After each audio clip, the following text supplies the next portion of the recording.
across the UK, on DAB+, on your smart speaker, on your smart TV, and on your side. This is Talk.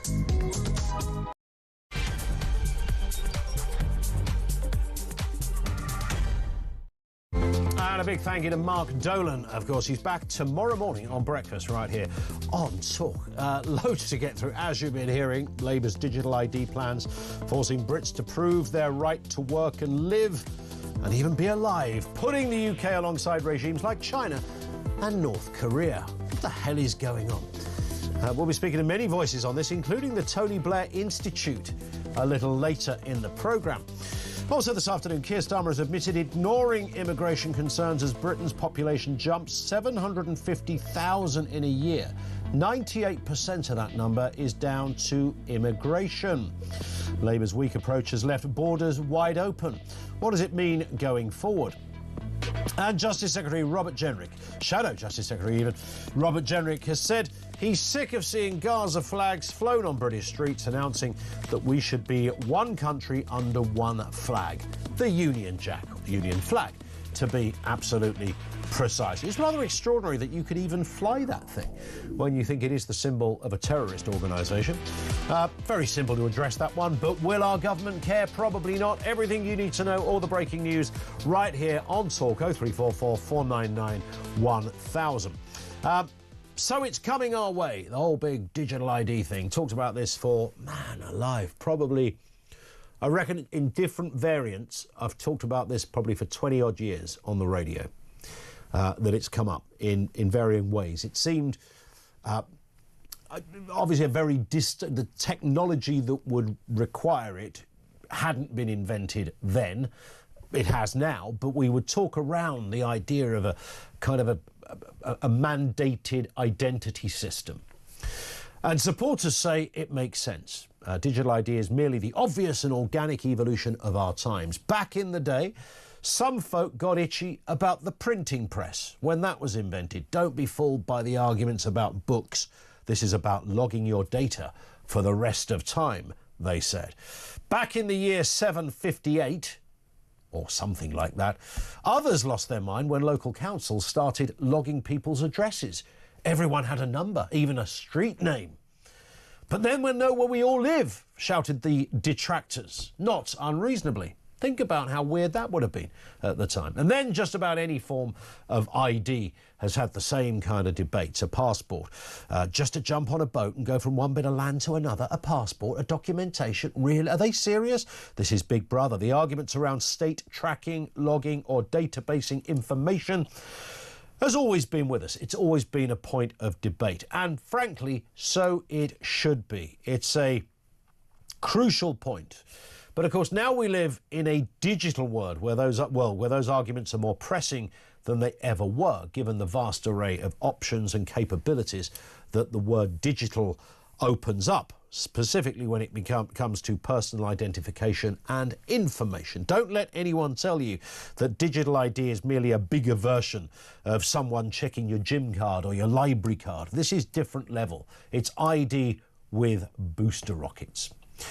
Now, the problem with digital ID is that it's sinister and it's manipulative. It's the thin end of a wedge. But the best evidence, and this is really obvious, the best evidence for not wanting this new Brit card digital ID, the best evidence is that we don't actually need it.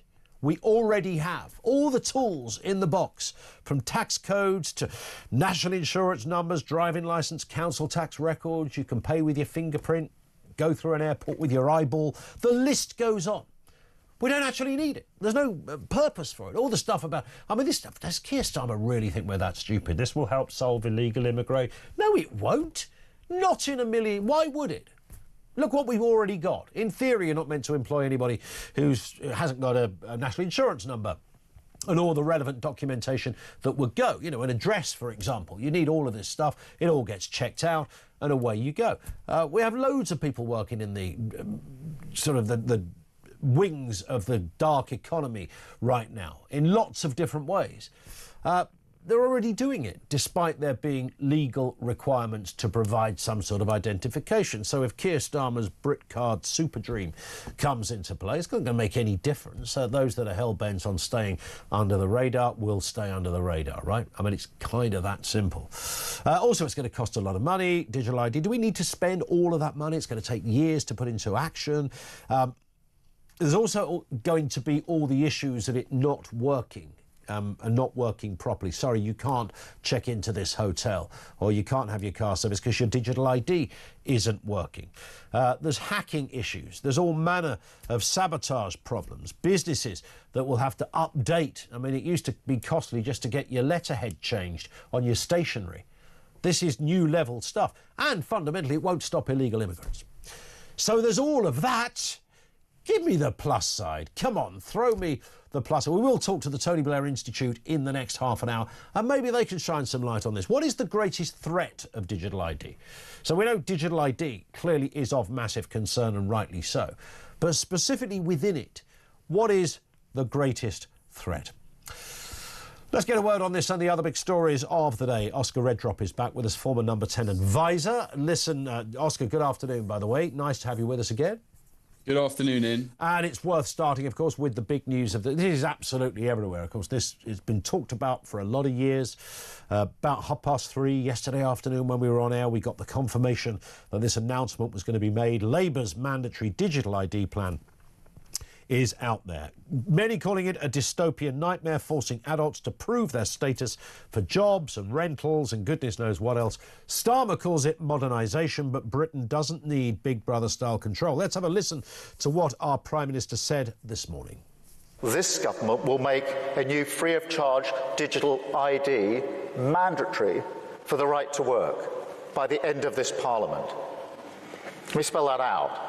You will not be able to work in the United Kingdom if you do not have digital ID. It's as simple as that. Now, Oscar, there's a couple of points to pick up on this.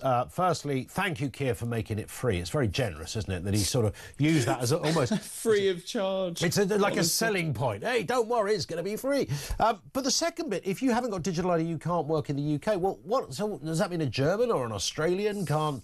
As I look out my window, I can see the city and all those offices, tens of thousands of people who come over, not necessarily even live here, come over for the week to work here, then fly back to the Netherlands or wherever. Will all those people get fired because they haven't got... They wouldn't be entitled to a brick card either. So how does that work? Or even me, who's, a UK citizen, lived here his entire life, never left. If I... This is why it's sinister. If I, as a citizen, were to be uncomfortable with having all my details in one place in the kind of papers, please, sir, environment that this country would then become, what happens to me? Does my company have to sack me? Will I get a knock on the door from someone in government saying, why don't you have a digital ID card? Here's a fine. Or am I off grid at that point? Am I no longer a legitimate citizen despite having paid, into it and, blah, blah, blah, worked, et cetera, et cetera. And so that's why it is a really cold dystopian arm on your shoulder, because ultimately, if you do not comply, despite all the other things that we comply with as citizens, and rightly so, then there is an implied threat there that you are no longer part of this country and you no longer factor into the system. Yeah. And on its own terms, if you want to frame it as, it's this master plan to stop illegal immigration, that's a complete joke. If anything, when I saw this announcement, because no one in this country, and if Starmer and his team think people are in this country are out there crying out for this policy, then things are even more ill-judged and worse than I thought in that building. But what I saw when I saw this policy was a dying government rattling around, desperately trying to pull something from underneath the sofa to, distract, to rejuvenate. And if that is the best they can do, an idea that has been touted around that kind of, centre-right, Tony Blair, Labour policy world for the last, as you rightly said in your opening gambit there, 20 years, if that is the best that this dying government and dying Prime Minister can come up with, it speaks to a lot. It speaks to his character, his lack of imagination, his lack of understanding of what's required. I don't want to overcook it. We do kind of have, in various forms, digital identification processes, but on the politics alone, is this like your way of, launching into conference week and trying to get away from all the resets and the Rayner and the Mandelson and the McSweeney stuff? Is this your way of doing that? It is bizarre, isn't it? And he sold it on the clip we played there in quite a sinister way. Yeah. You will have no right to work if you don't have one of these. I don't know who suggested to him that that was the best way to sell this thing that's already got a horrible smell around it. And I can't imagine either, and this is the curious thing, Oscar, even if you sort of tacitly agreed with it, I can't imagine anyone going, yes, we've got... It's not like a Brexit vote where, depending on which side you're on, you might cheer. No one is out there going, fantastic, finally, we've got the digital ID we wanted. There you go, Kim Jong-un. That'll show you we're up there with the best of them. It's really desperate stuff. And look, the one thing I would say is I can understand, when people illegal with the problem with illegal immigration and people then kind of going completely under the radar and getting kind of delivery jobs or whatever, maybe this would be a way of solving that. But it is so, look, not to minimize the entire conversation. This will never happen. This government will never be competent enough to oversee this, for one. So it's not going to happen. I'm convinced of that. It is going to be so costly and so expensive at a time where the government are constantly telling us how we have no money and how desperate everything is. And again, it's that thing of punishing those that do the right thing in order to, it won't anyway, but, with all the best will in the world, taking them on face value to solve a problem of people who do the wrong thing in terms of those legal immigrants who come here and work when they shouldn't. And that is just completely the wrong way around. And it shows not only is the government and, trying to distract from the turmoil at the moment by, launching something incredibly eye-catching and grabby, but it also shows on illegal immigration itself, they're completely out of ideas. Sure. If this is genuinely their latest, idea to solve this problem that will inevitably, if they don't solve, see them booted out in 4 years' time, then the ideas are even more thin on the ground than I thought. It's Well, it doesn't. I mean, the argument about the immigration thing, as I said at the beginning, Oscar, as I'm sure you heard, it just doesn't really stack up because, at the moment, I couldn't just turn up in this building and say, oh, my name's Ian Collins, I'll just go in the studio, do a couple of shifts, and here's some bank details. Just send me the Wonga every month. Oh, I'm sure you could swing that. Well, okay, I have got some dispensation on the usual protocols, I admit. But, they want details, my national insurance number, tax codes, all that kind of stuff, and all manner of other arrangements you go through. So you already have to show a certain amount of your kind of personal administrative numbers and accounts, etc., before you can work anywhere. If I got a job in Costa, they'd want my national insurance number at least. So we kind of already have it in that respect. It is. So again, that then harks you back to the more sinister elements to this. And I know a lot of people think it's almost a bit cringe when, I don't know, people like me right now talk about, Big Brother and that kind of overreach and the monitoring. Yeah. But you have to fight against it occasionally, and on not all the time, because as you rightly said in your opening gambit, we had there weren't house numbers at one point, and I'm sure people kicked off about them being introduced, but this is different. It is so centralized, and when you combine it, and it's something again we've talked about before, the monitoring of what we do and say online.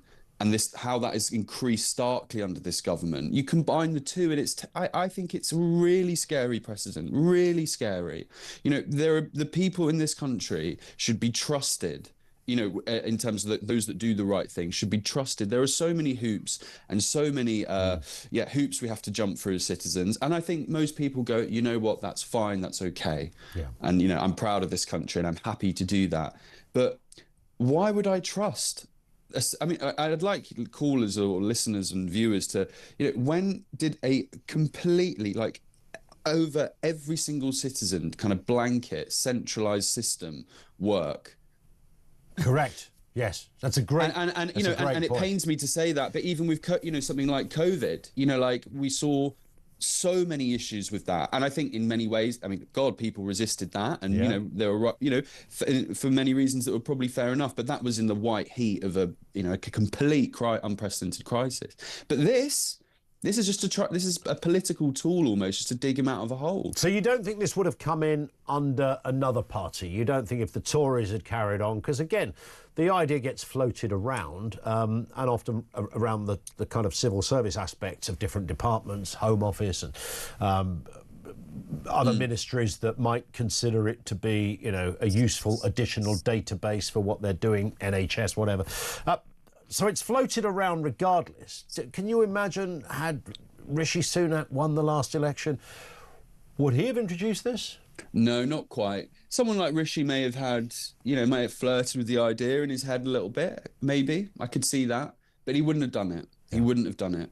And it's just, of course, it's someone like Keir Starmer who it's in some ways it's his perfect policy. And if he was to, you know, depart as Prime Minister tomorrow, obviously that's not a prediction, I'm just hypothetically, then in many ways this would be his, you know, almost his defining policy that he introduced to this country, and it's so on brand, and it's so on brand for all the wrong reasons. Correct. Oscar, stay with us. More to come. We'll continue to talk about Starmer as well, who's admitted ignoring immigration concerns. Really? You didn't need to say it, mate. We all knew it already. We'll discuss that. Gaza flags being flown all over the show too, and what happened when Kneecap went to court. 0344 499 1000. And the leading question this afternoon as well, what is the greatest threat of digital ID? If we work on the basis that digital ID is clear, implicit within the title is some element of threat, lack of privacy, and of course the handing over of your freedoms to a state. What specifically is the greatest of threats? 0344 499 1000.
These digital IDs are illiberal, authoritarian, un-British, Orwellian and wrong. Which is why I have commissioned a pair of Talk's finest scissors to cut up this disgusting, wretched, evil, creepy, totalitarian document, because my message is very clear when it comes to digital ID. No, no, no.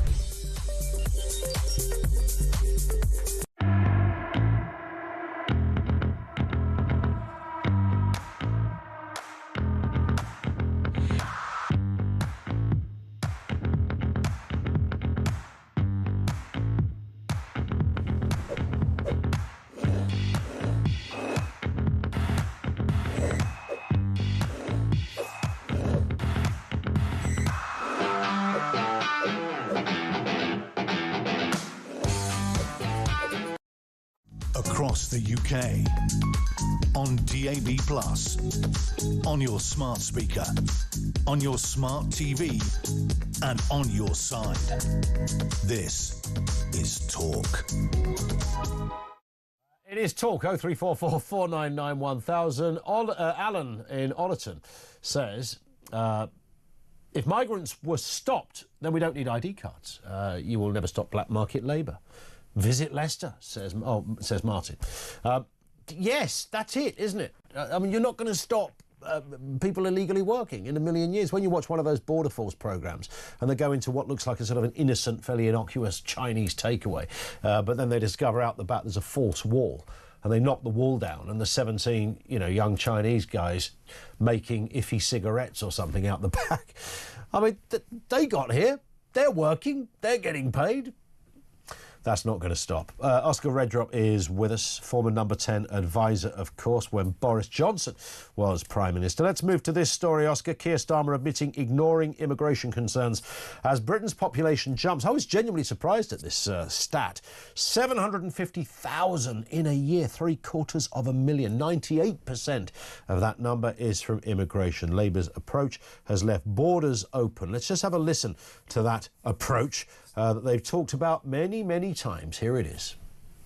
You will have helped to smash the gangs, take those gangs down. But smashing the gangs, no shortcut. Smash the criminal gangs, no gimmicks. Have to smash those gangs. Just the hard graft of sleeves rolled up. Smash the gangs. Practical government. I think smashing the gangs is a deterrent. We will smash the gangs that undermine our security. Smash the gangs. Smash the people smuggling gangs. Smash the gangs. I will never tire of the people smuggling guns, Oscar, to be honest. But that was his grand plan, and it went so well, it's increased the population by 750,000. I know that's legal immigration as well, but nonetheless, I mean, it's a horrendous look for a government that said, we will sort this out. Get rid of Rwanda. You don't need Rwanda. It's a stupid idea. We've got it covered. This is the result. Sorry. You can't do an intro like that. Sorry, that was very funny. I hadn't seen the snaggling the guns clip before. It's so beautiful. Really it's absolutely beautiful. Yeah. Serious point, however, is that was always a completely kind of transparently skin deep catchphrase. Yeah. No one had any faith in it from the start. It really tapped into his background of, as DPP, and we need consensus on this now with other European nations, and we'll tackle this upstream, and it's going to be really sophisticated. And all you red meat lot who want things like deterrence and leaving the ECHR, you're idiots. They're the real gimmicks. Evidently not. These are really sophisticated crime groups. I think when they see not that they would ever pay attention to Keir Starmer, but if they were to, and they saw a prime minister using, we're going to smash the gangs, and then them seeing no evidence of that happening, they'd feel pretty emboldened, and they would go for it twice as much, as has proved to be the case. He's had people in his own party, and this is what I find really interesting. He's had really senior lords in his own party say he needs to get serious on immigration. It's things like the Navy and, and it was and actually restricting, not leaving, but restricting the powers of the ECHR. Yeah. And it was Lord Blunkett said that a month or so ago. So he's even getting people. This is the thing here. This isn't a left or right thing. There are people in his own party, vastly experienced people in his party, and very respected people in his party, who are telling him, you ain't solving this at this rate. It's not working. It's getting worse. And, for him to, I guess, in some ways acknowledge that a year in, we like human, I do anyway, we like human beings who acknowledge mistakes.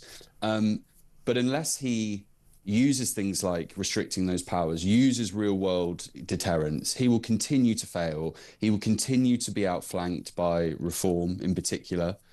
And that is only heading in one way. Correct. And that is not a Labour government in 4 years' time. Indeed. Yeah, you can't see it. And that latest YouGov poll really does kind of highlight all of that. Let's move to the Conservative. Shadow Justice Secretary Robert Jenrick has slammed pro-Palestine protesters for clashing with British values, calling for bans on extremist groups speaking out on Gaza flags. Let's listen to what Mr. Jenrick had to say. I think that people are sick of seeing, the Gaza flag being put up, a lamppost, a Pakistan flag.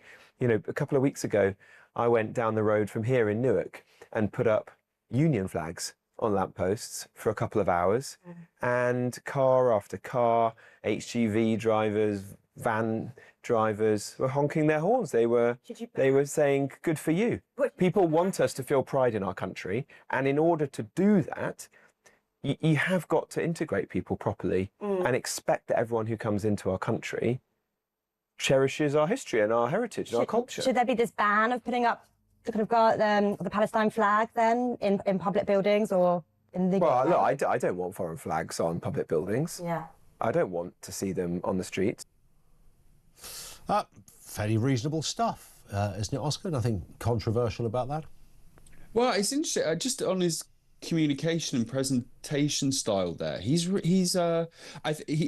look, obviously he's doing brilliantly in opposition, but I've sometimes found him almost not particularly relaxed sometimes, and it's all a little bit polished and a bit kind of not robotic, but just not particularly relatable. But that was interesting, even just that clip there, just seeing him really relaxed, really reasonable, calm. So that was quite impressive in itself. On the issue itself, I don't want to start banning certain flags necessarily. I don't think that's required. I think what he's speaking to, though, absolutely is right. I mean, the world is tough. Things are tough. And that pride in this country and those shared, and I know people groan at it, but that shared kind of values that we have in this country, it would be much nicer to see us focus and concentrate on those things than some really divisive foreign affairs stuff that we see completely, kind of hammered home every single day on the streets. And like some of those marches, and look, I would say this across the spectrum on all marches, but particularly those around after October 7th, there was some really, really, really grim stuff, and grim stuff, within our own country. Yep. Like these are people in our country and that do not like us. That do not like us, and that is troubling and that is scary, and I think he's right to identify that. In terms of flags, I don't know, and I found it actually just really quickly. I'm gonna defend the Labour Party here. What? Well, not quite. What happened to you, Oscar? Well, just bear with me. When politicians are constantly, I remember that, I think it was a vet coop. Like, do you have a Union Jack? Do you have a St George's Cross in your house? Yeah. And I was kind of like, well, if she does, she does. If she doesn't, she doesn't. So the whole flag thing, I sometimes find a bit cringe. But Robert Jenrick is bang on. We should be proud of this country. Indeed. On that point, Oscar, fabulous as ever. Thank you for your time, Oscar Redrop, former senior advisor to Boris Johnson when he was Prime Minister at Number 10. I don't like banning stuff, but as Oscar said, I don't like... it's like the free speech argument. You kind of have to take the stuff you don't like as well as the stuff you do. The kind of anti-Israel protest, remember we saw sort of one a week for about a year or more. They're probably still going on. I feel in my kind of heart I want to ban those. I want to just water cannon every person that showed up at those things. That's how I feel. Then my kind of rational head goes, well, you're advocating that we are a different society. We're a better society than some of these medieval characters that are wanting to run Gaza. By the way, Tony Blair wants to be the Prime Minister over there. It's a whole other story. You can call on that if you like. 0344 499 1000. Don't want to see the flag. I don't want to see that flag waving around in my country. That just seems a bit weird, isn't it? Why would I want that? It's so deeply associated with terrorism, aside from anything else, with respect to individuals who have nothing to do with it. I get that. But I don't think social cohesion and all that goes with it grows in any way when you see that kind of stuff hanging from a lamppost outside your local town hall. We'll go back to the calls and the comments in a couple of moments' time. What is the greatest threat to digital ID? Some great guests coming to join us. Sam Creed from The Sun will fill in the gaps on this one. James Melville, big friend of the show, of course, social political commentator, got big views on that. And Alexander Lusad, who's the Director of Government Innovation Policy at the Tony Blair Institute. They're big advocates for digital ID. Find out why and what they think it can do. Coming next on Talk.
Across the UK, on DAB+, on your smart speaker, on your smart TV, and on your side.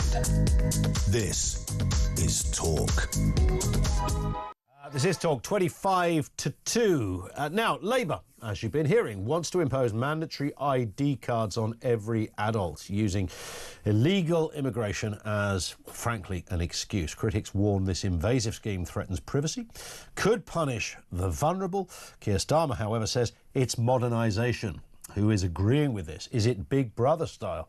Our Prime Minister thinks differently. Here's what he said this morning. This government will make a new free-of-charge digital ID mandatory for the right to work by the end of this Parliament. Let me spell that out. You will not be able to work in the United Kingdom if you do not have digital ID. It's as simple as that. It's as simple as that. Let's firstly speak to Sam Creed, a reporter over there at The Sun. The Sun have been covering this extensively, of course, Sam. I actually thought the way he delivered that was actually quite sinister, bearing in mind he's attempting to say there's nothing wrong with this, you know, it's like it's a great thing to do, it's all part of the modern world, but then kind of throwing in lines that if you don't have one, you can't go to work. It's almost like if you can't have one, you'll be locked in your house. It's quite scary, isn't it? It's a bit scary, wasn't it? Some very strong quotes from the Prime Minister, especially him saying that, you know, you will not be able to work without one of these, without one of these ideas, without one of these IDs.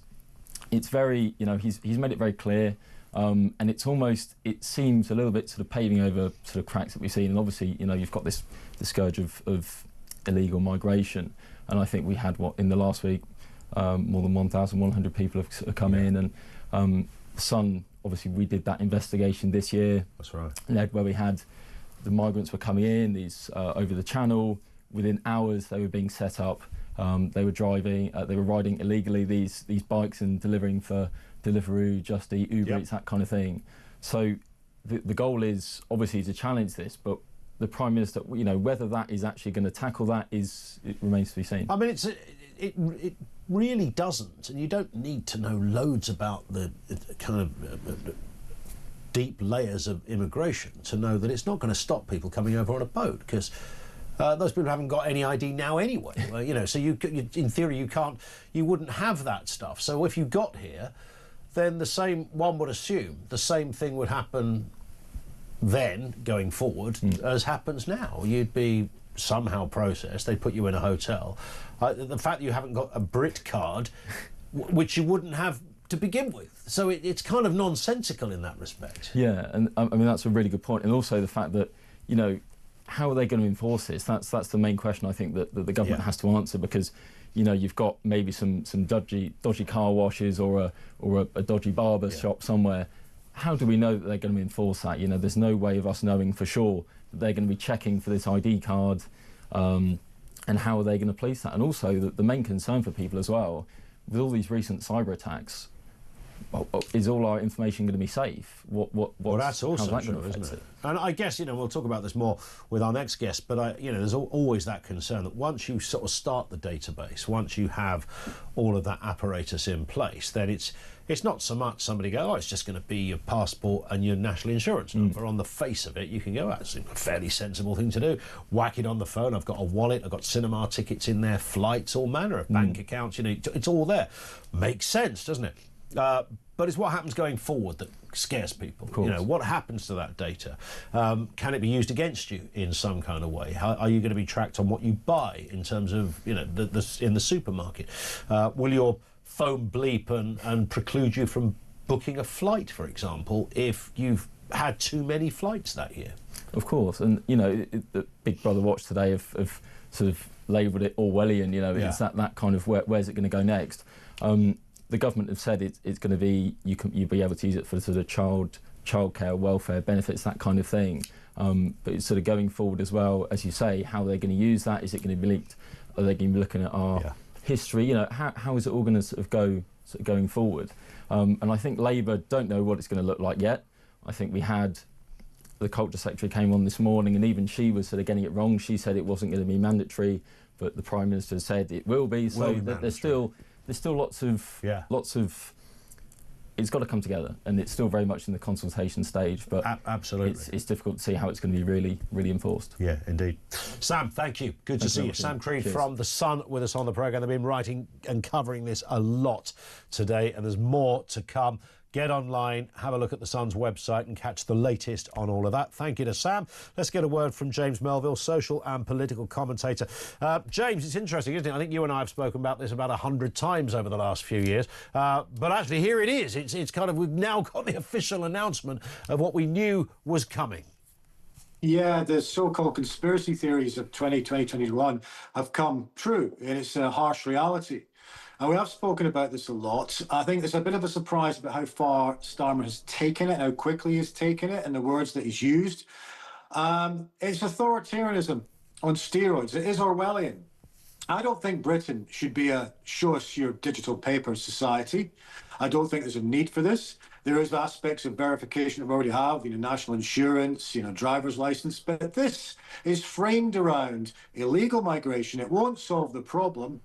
And it feels like a form of digital entrapment and punishment on millions of people, so far as much as Starmer saying, well, you won't be able to work unless you get it. Yeah. Now, this poses a lot of questions, and this will come through the legislation process. But what's interesting about this is that this is one of those rare issues that it's non-partisan. There's criticism and concerns about this issue from all aspects. Lib Dems have come out against it, Reform, the SNP, and also members of the, I suppose, the old school left, the likes of Jeremy Corbyn has come out against it as well. But the connecting theme is about, I think, a general feeling that this is very un-British. This is not what we do, and this is not what we need. And also, as we've talked about before, where does this end up? It poses way more questions than answers right now. Yeah, and that's the thing, isn't it? And I did say at the very beginning in my kind of opening rant, in fact, I wrote this: the problem with digital ID is that it's a sinister and manipulative thin end of a wedge. And the best evidence is, but the best evidence to not have digital ID is that we don't actually need it. I mean, that's the point, isn't it? If this is simply about being able to process your right to work and all the rest of it, you know, I work in a big building. I had to, before I came here, I had to do the usual, my national insurance number, tax code, all of that kind of stuff. So we already have this. And if I was an illegal and determined to dodge the radar, as it were, then I would still do that regardless, because what I'd be doing now would be illegal. So it's not going to become more illegal because I don't have a Brit card. Yeah, exactly. And it's also in terms of migration, verified migration, there's a thing called e-visa. You know, that's in place as well. It's not going to stop the issue. The issue being about how do you take away the incentives for legal migration, you know, the boats issue, the hotels, cost to the taxpayers, and then rented accommodation, and so on.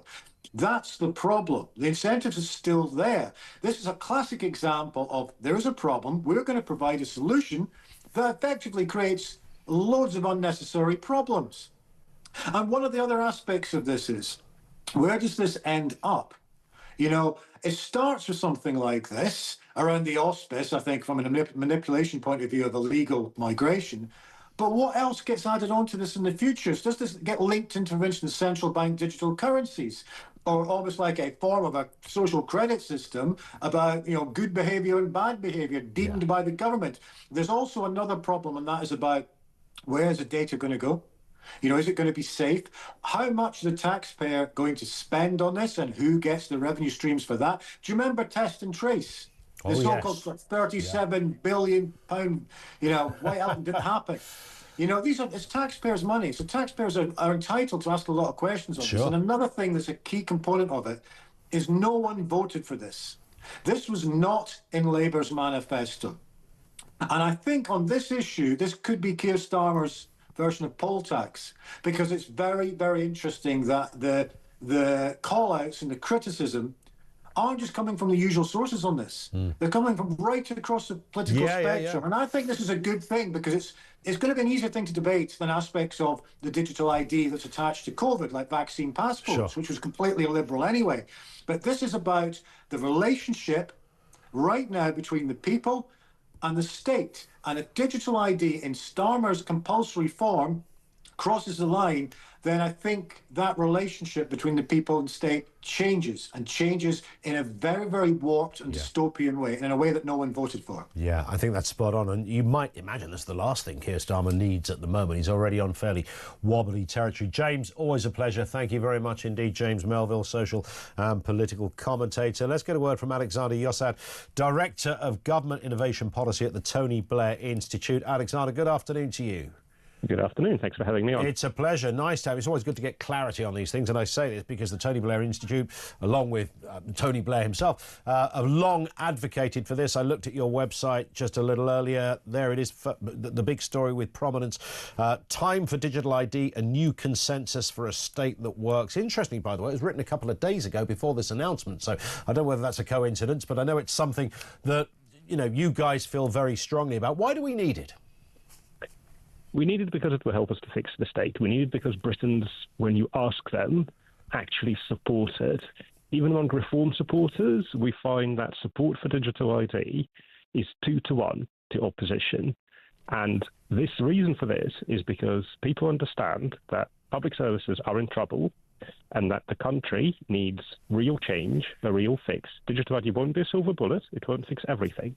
But what digital ID does allow you to do is to rebuild a new relationship with the state, as your previous guest was saying, but not one that is intrusive, instead one that's actually built on fairness, control and convenience. It's interesting you said that on polling, most reform voters would go for digital ID. I mean, with respect to whatever polling is, I mean, anecdotally, certainly, that seems extraordinary. Well, I think it's because they understand that this is a common sense solution to many of the problems that the country faces and that they themselves face in their everyday lives, in interacting with government, for example. So you're talking about, like we have the government gateway, the HMRC thing, a kind of an Uber version of that. So everything is kind of interlinked and therefore your life becomes a lot easier. National insurance number, driving licence, passport, other healthcare numbers that you require, all of that in one place, to put it, to coin a phrase. Not in one place. I think this is important to understand. We're not talking about a massive centralized database. We're not talking about some kind of, honeypot for cyber criminals. What we are talking about is the ability for the government to understand where some things that they know about people are about the same person, and therefore they can offer them better services, they can support them better, but also some of those everyday tasks that we do, whether that's about proving your identity, whether that's about proving your right to work, which exist already, can be done more conveniently and more consistently, so closing a lot of the loopholes that are being exploited, as we know. This would be, so on paper, okay, streamlining stuff, making it easy, getting rid of the faff and the bureaucracy. If you put the argument like that, I think most people go, well, yeah, that kind of makes sense. There's lots of things we have now that are, it's much easier to pay for things in one place than it ever was. We get the convenience. The problem, I suppose, here is that there's a lot. One of the concerns, Alexander, is there's a lot of hoops and hurdles and an awful lot of money to get this up and running for something that kind of does sort of already exist, which leads people to wonder if there are other reasons why digital ID would be introduced, something more sinister. I think people do have concerns about privacy security, and those are absolutely understandable concerns when it comes to something that we don't have a lot of experience with in this country. We know there are plenty of countries around the world, in Europe, Australia, New Zealand, others that are introducing these systems or have had them, frankly, for decades, without seeing any measurable impact in terms of civil liberties. Some of the most democratic countries in the world have digital IDs and have citizens that are going, why don't you have this? This is a good thing. There is that sense, and I suppose, COVID is perhaps a good example of it. The kind of net zero agenda, there's lots of politicians speaking very openly about how, we should be forced to reduce the amount of flights we take. We should be forced to eat less red meat or whatever.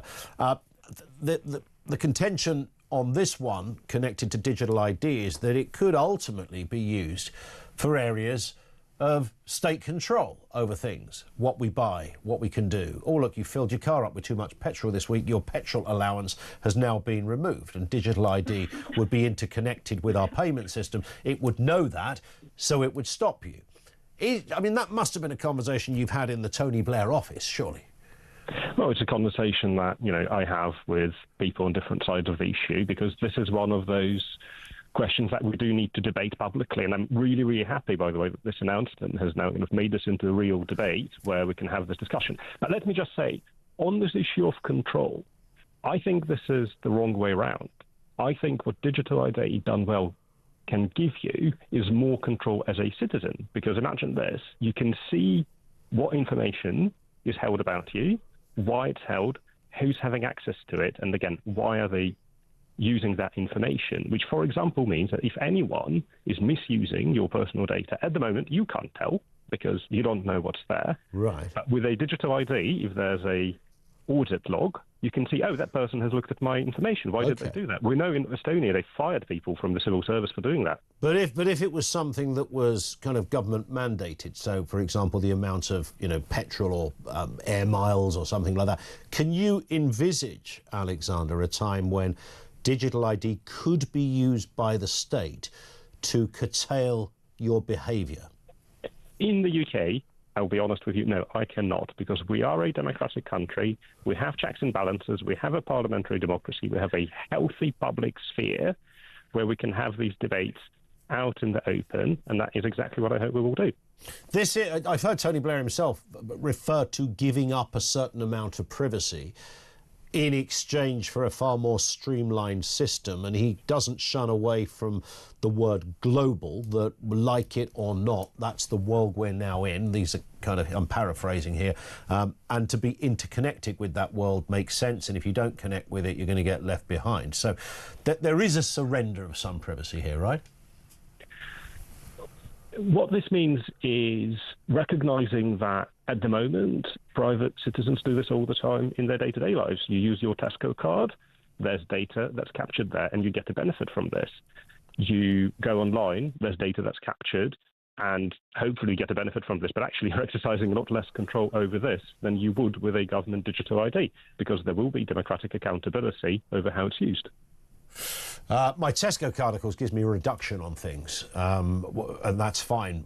My Brit card might give me a reduction on things I can do, and that's not fine. Sorry, could you clarify the question? Well, I mentioned before areas that flying is an obvious example, things that might feed into another government agenda. The climate net zero debate is there for all to see on a daily basis. That's the obvious one that gets talked about. Well, I think digital ID is not directly relevant to that debate because it is about it's not yet, is how it? do we interact with government. Well, I don't think that the kind of dystopia we're painting is on the horizon here because, as I say, we have lots of democratic countries where they have healthy debates about this. They had digital ID for a very long time. Indeed. And they've not seen this types of restrictions. Just finally, though, Alexander, my point, and I hope this is a reasonable one, I think you guys would understand it. You're a clever man. Your colleagues are as well. It's crucial, though, isn't it, that this element is explored. I mean, the government today, Keir Starmer, love him or hate him, is probably not going to start telling me that I can't buy lamb chops on a Sunday. And I don't imagine if the Tories or Nigel Farage became the next Prime Minister, they're going to stop me using my petrol. But when we debate this stuff, we have to do it seriously. We have to look at what happens going forward. You have to imagine that there could be a world where it's not quite as rosy or democratic going forward. That's important, surely. It is important, and I would rather we built a system with these safeguards and with this debate now than have a world that's a lot harder to undo in that hypothetical, and I genuinely do not believe that hypothetical will come to pass in this country.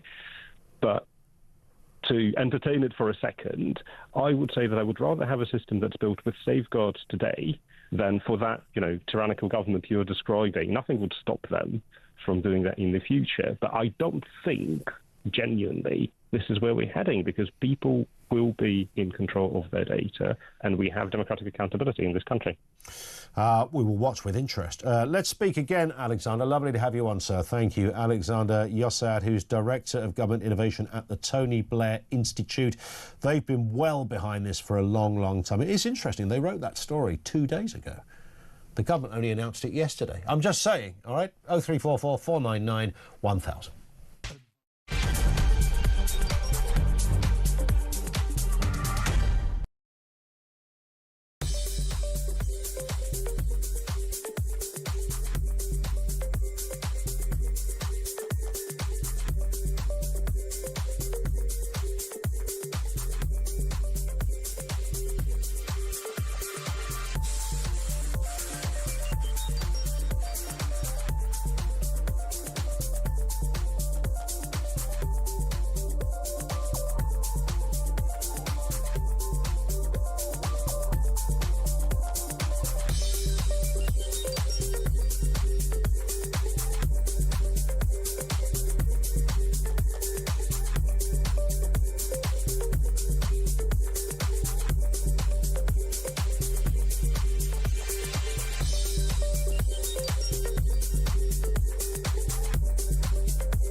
They're going to call them brick cards. Brick card, please. That isn't the British way. We've never done that sort of thing. And people say, oh, they have it in America. They don't really. I mean, I lived in the States. You have to have a driving license, even if you don't have a car. This is East Germany. This is Stalin's Russia. This is China. You know, this isn't. And so they say, well, this is going to be the best way to solve the migrant crisis. That's just rubbish. It's rubbish. Yeah. This is about control. This is classic socialist control.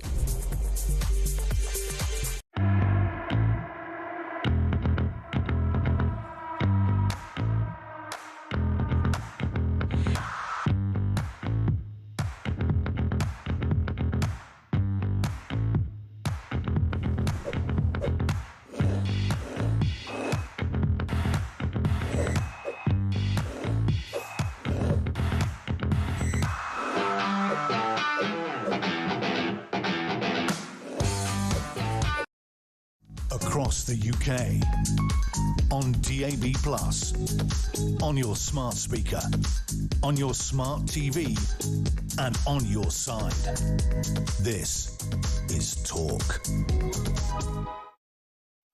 Interesting. Support across the political divide, says the Tony Blair Institute on digital ID. 62% in favour and 19%, just 19%, they say, opposed. Jacqueline down in London.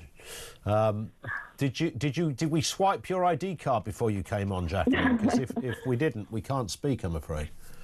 Well, I'd just like to point out the irony that Labour has campaigned for years not to have ID so that you vote, because they told everyone that, like, you know, their voters wouldn't have ID. So how are they going to get ID cards without any form of ID? And now they're saying that we all need ID. So not only you need ID to vote, get the ID. Yeah. So now they can't not only vote, they can't work. So there's not, yeah, it's a flipping mess is what you're saying, Jacqueline, isn't it? I mean, somebody hasn't thought this thing through. The other thing I don't understand was Keir Starmer standing there like kind of Stalin going, you know, you will not be able to work. So if you haven't got this digital ID, what happens if you're French and you happen to work in, I don't know, Canary Wharf or something? You come over Monday to Friday from Paris, you work for a bank, and then you go back again. I mean, Pierre won't be entitled to a brick card. So no, exactly. Does that mean he can't work here either? Then we'll be kicking out all sorts of people. Well, like I said, you posed the question, like, what was the biggest threat? Well, the biggest threat's surely going to be their own voter base. Their own voter base. I love it. I love it. Great observation. Jacqueline, thank you very much indeed for that. Great start. This comes from Mark. If the Tony Blair Institute and Puppet Master Starmer believe the British people are all for ID, why don't they ask us via a referendum? That is a cracking point. It's that big, this. Let's do it on a referendum. 0344 499 1000. More calls and comments from you on the way. 87222 if you're messaging right now. The time is 2 o'clock. Let's get the latest news headlines.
across the UK.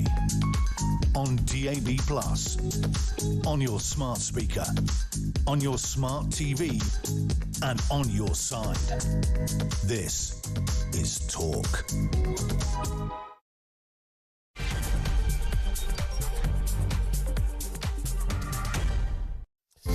Yeah, good afternoon. Welcome back. It is the home of Common Sense. Lots to talk about. Labour's digital ID plans forcing Brits to prove their right to work and live.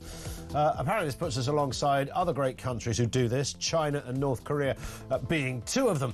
Are you happy with it? What is the greatest threat of digital ID? I think to me the greatest question is, why do we... It's a lot of money. It's a lot of risk. It's a lot of time to give us something that ultimately we kind of already have, which does lead any reasonable person to go, well, why do we need it then? Are there other reasons? Thoughts on that? Also this afternoon, Keir Starmer admitting ignoring immigration concerns as Britain's population jumps by 750,000 in just a year. 98% of that is immigration, legal or otherwise. Labour's weak approach has left borders open, say critics. More on that. And Shadow Justice Secretary Robert Jenrick has said he is sick of seeing Gaza flags flown on British streets, announcing that we should be one country under one flag, and that is, says Mr Jenrick, the Union Jack. It's actually the Union flag, but I take the point. Thank you to Robert Jenrick, and thank you to you, because our lines are open, 0344 499 1000. So many comments and questions on digital ID. Cheryl says, I'm against the digital ID card because the government will use the cheapest system that won't work properly, and it will be a Labour MP's company, like Blair, so they can make a shed load of money from it.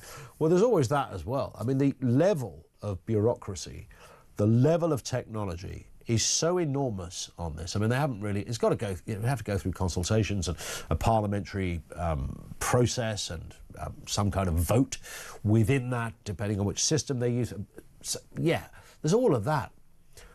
But it would be huge. I mean, I don't know, bearing in mind we're a bit skint at the moment, I don't know how many hundreds and hundreds of millions of pounds, possibly billions, will be required to put a system in place that would require all of this to simultaneously merge and match and work seamlessly from each individual company that would have to buy the scanner to the government database that would have to hold the info, and how that would interact with other departments. I mean, it's huge. It's big stuff, this. You think, wow, we already have checks and balances. Right now, would you be spending that amount of money on something that we can already do? Interesting times. And also this, 2:05, by the way. We've known for a while that Britain is a bit of a shoplifting crisis at the moment. It seems to be getting a lot worse on a daily basis. Gangs of teenagers smashing up shops and security guards sitting back and watching thieves shoplift. How can we get this back under control? The last couple of days have thrown up some incredible footage on this. There's the Waitrose one where, is it a security guard or a worker? I'm not sure. He just follows a fella around. He's got like a Deliveroo bag, hasn't he, on his back, this bloke? And he's just... his mate's just filling it up with like hundreds and hundreds of pounds of spirits and wines.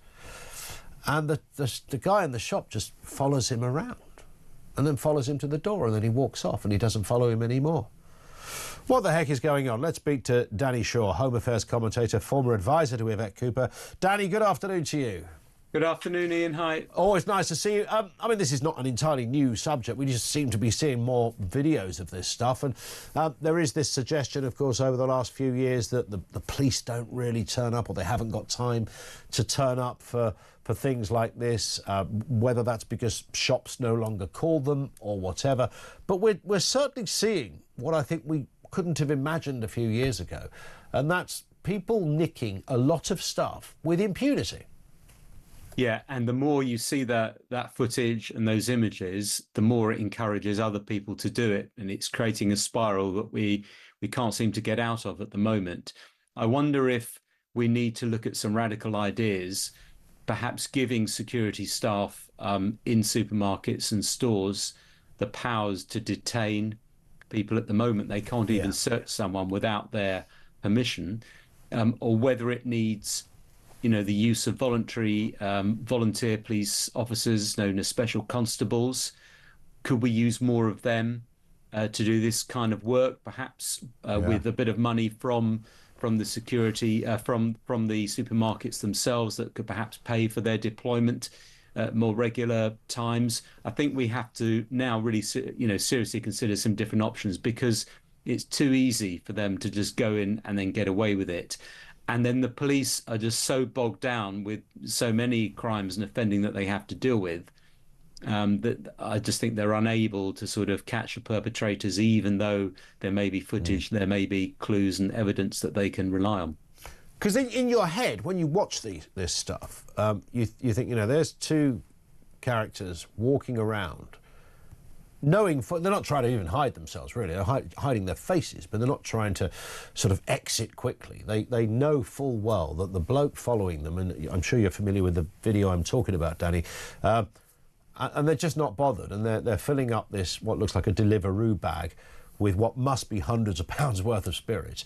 Now, in your head, you think, hang on, why doesn't the security guard just sort of jump on his back, kick him in the ghoulies and hold him there until the police arrive? That's the sort of instinct we all have. Now, I already know the answer to this. Firstly, the shop worker would be probably on an assault charge, but I would imagine more poignantly that the company instruct their staff not to get involved. The companies instruct their staff. I mean, if you think about the contrast with nightclubs, where you have bouncers that firstly stop people going into a nightclub if they look at them and they think that they're going to cause trouble, or they're drunk, or perhaps they've caused trouble in the past. And secondly, if there is a disturbance or problem in a nightclub, the bouncers will be down on them like a ton of bricks and will be using, getting arms on them, getting hands on them, and escorting them out. Now, we can debate the rights and wrongs of that, but it's a different kind of security guard that seems to be employed in supermarkets and stores. But perhaps the time has come to seriously think about, getting people who are prepared to lay hands on those individuals, because that would certainly act as a deterrent. I mean, the other option, Ian, I know a lot of shops won't want to do this, is actually deny entry to someone that can't give their credit card or their debit card as a kind of deposit, as they enter the store. I know a lot of people would be reluctant to do that. There are clearly issues with people who pay by cash. Could you take a cash deposit before someone goes in? And if they're not prepared to do it, they're not allowed in. I don't know, but it just feels like we need some better solutions. It is bizarre. This is the kind of thing that keeps me awake at night. I sort of lay there, Danny, trying to come up with kind of sort of Home Alone strike Roadrunner type gadgets that could, well, if they had a big net above the door, or maybe the front door of the supermarket could be, give them an electric shock or whatever. I'm trying to think. There's got to be a way to start. It's extraordinary. It's so brazen. And just to lead us on to the other story here, Danny, which is in some respects even worse, because we've got some kids, and certainly we've seen gangs of teenage girls who are terrorising high streets, and not always, sometimes stealing, but actually smashing the place up along the way and shouting very, very casually and loudly that the police won't help you to the shop staff, knowing full well they can walk into a shop, smash the window, nick a few bits and pieces, tear up the place, and there's almost no chance that there's going to be an officer arriving there by the time before they've gone. Is this in Portsmouth, these footage? I mean, these people ought to be caught. I mean, there should be a police priority. That I think this is a more isolated problem. We're not seeing that in every single high street, thankfully. And the police should be down on this immediately, clamping down, identifying these individuals, and really throw the book at them. The problem is, once you allow a problem to sort of take hold and you don't deal with it initially, then it just gets worse and worse and worse. Yeah. And really, I will be asking serious questions of the police force involved if they haven't apprehended those individuals by the end of today. Seriously, because indeed, I mean, obviously because of their age and the stage that this is at. We've pixelated the images of these girls, but I would imagine it wouldn't be that hard to find them. Yeah, absolutely. And there has been a move over the past 20 years to try and keep young people under the age of 18 in England and Wales out of the criminal justice system. Yeah. And in a way, the authorities bend over backwards when someone is caught to try and give them alternative options, to try and send them on courses. Yeah. send apology letters and so on, so they don't have to enter the formal criminal justice system, because that can involve a sort of an escalator towards custody and prison. And in terms of keeping young people out of the justice system, it's been quite successful. But on the flip side of that, what you're seeing here is young people who completely realise that they're going to get away with it, and doing, you know, terrible acts like we're seeing, terrorising people on the high street. I mean, these guys are literally having a very casual conversation with a shop owner saying, don't bother calling the police, they won't help you. And another one saying, if you touch me, you'll be done for assault. I mean, it's almost as if they've watched the kind of YouTube Bible of what happens and taken to the streets and gone, we can do anything we like. Literally nothing's going to happen to us. And we're probably under 16, so even less is going to happen to us, even if we are nicked. Yeah, I mean, look, there was an element of this has always been around, okay? Yeah. It's always been around. The difference that we have now is that it's filmed and then it's posted online, and we can see it in its, you know, it's for everyone to be able to see how awful it is. Yeah. And then it encourages other people and it sends a message to other communities and so on. And that is why we're in a situation where it has to be nipped in the bud. And I think the focus on neighbourhood policing by this government is correct. There are more neighbourhood police officers going in, but I do think we need to look at additional powers. And I also seriously, we need to look at that first offence, that first interaction with police for some of these young people. Yeah. That's got to be the moment that you intervene strongly and you take, you know, serious action.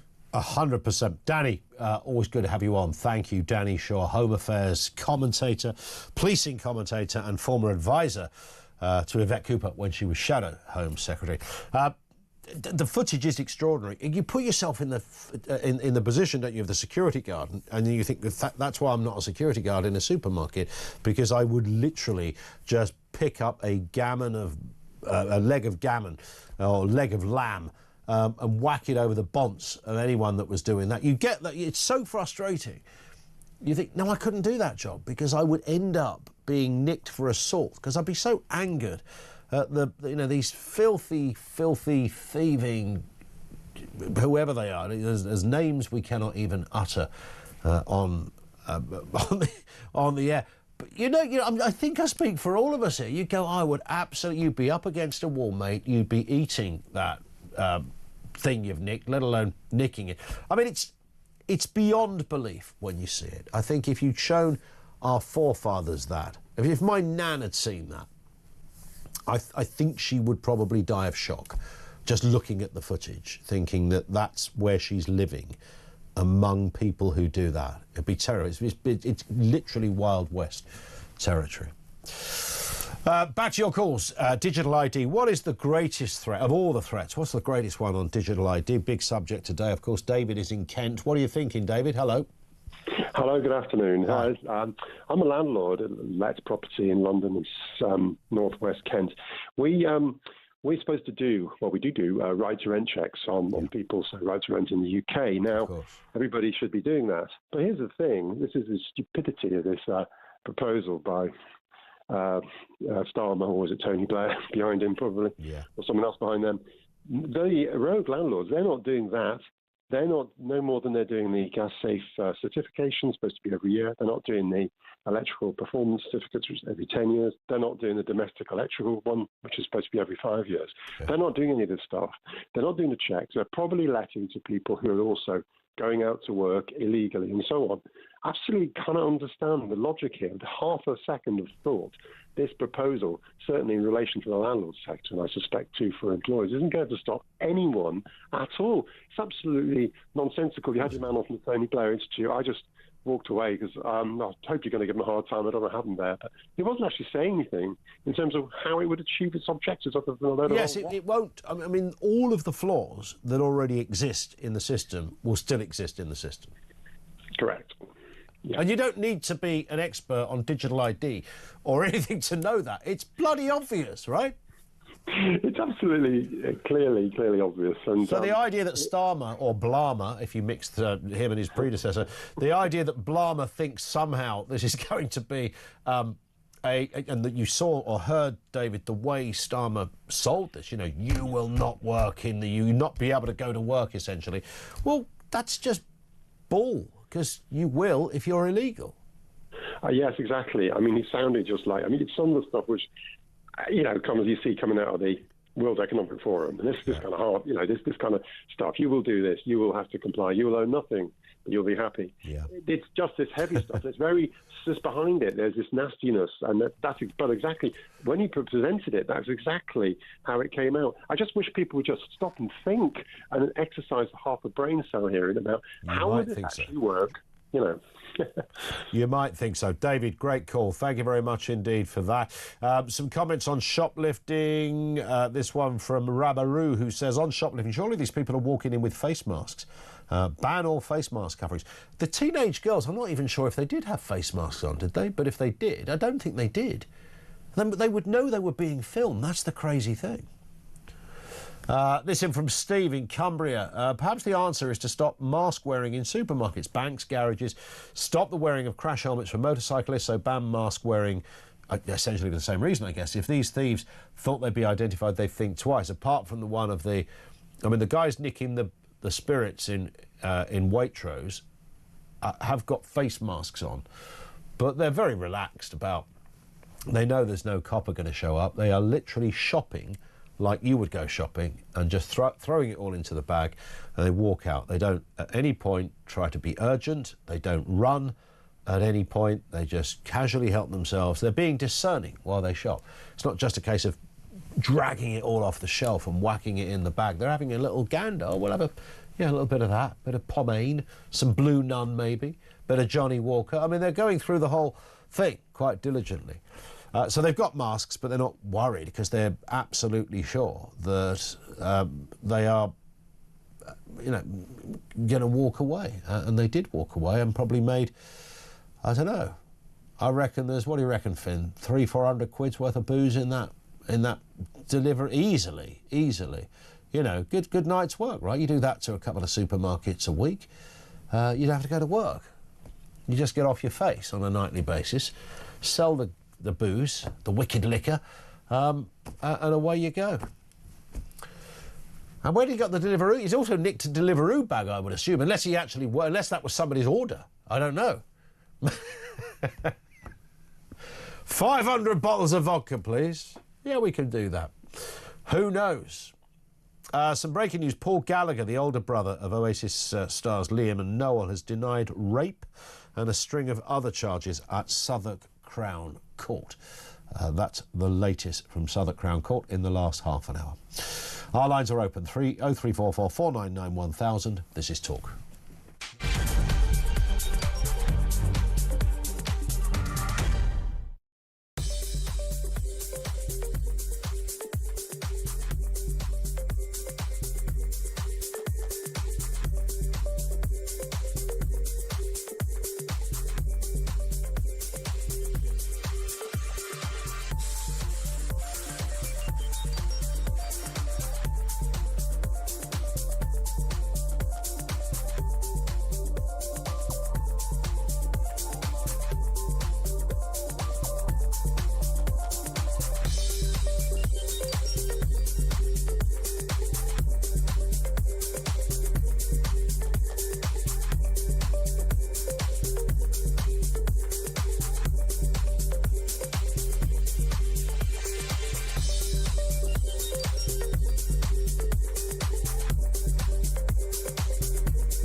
they're going to call them brick cards. Brick card, please.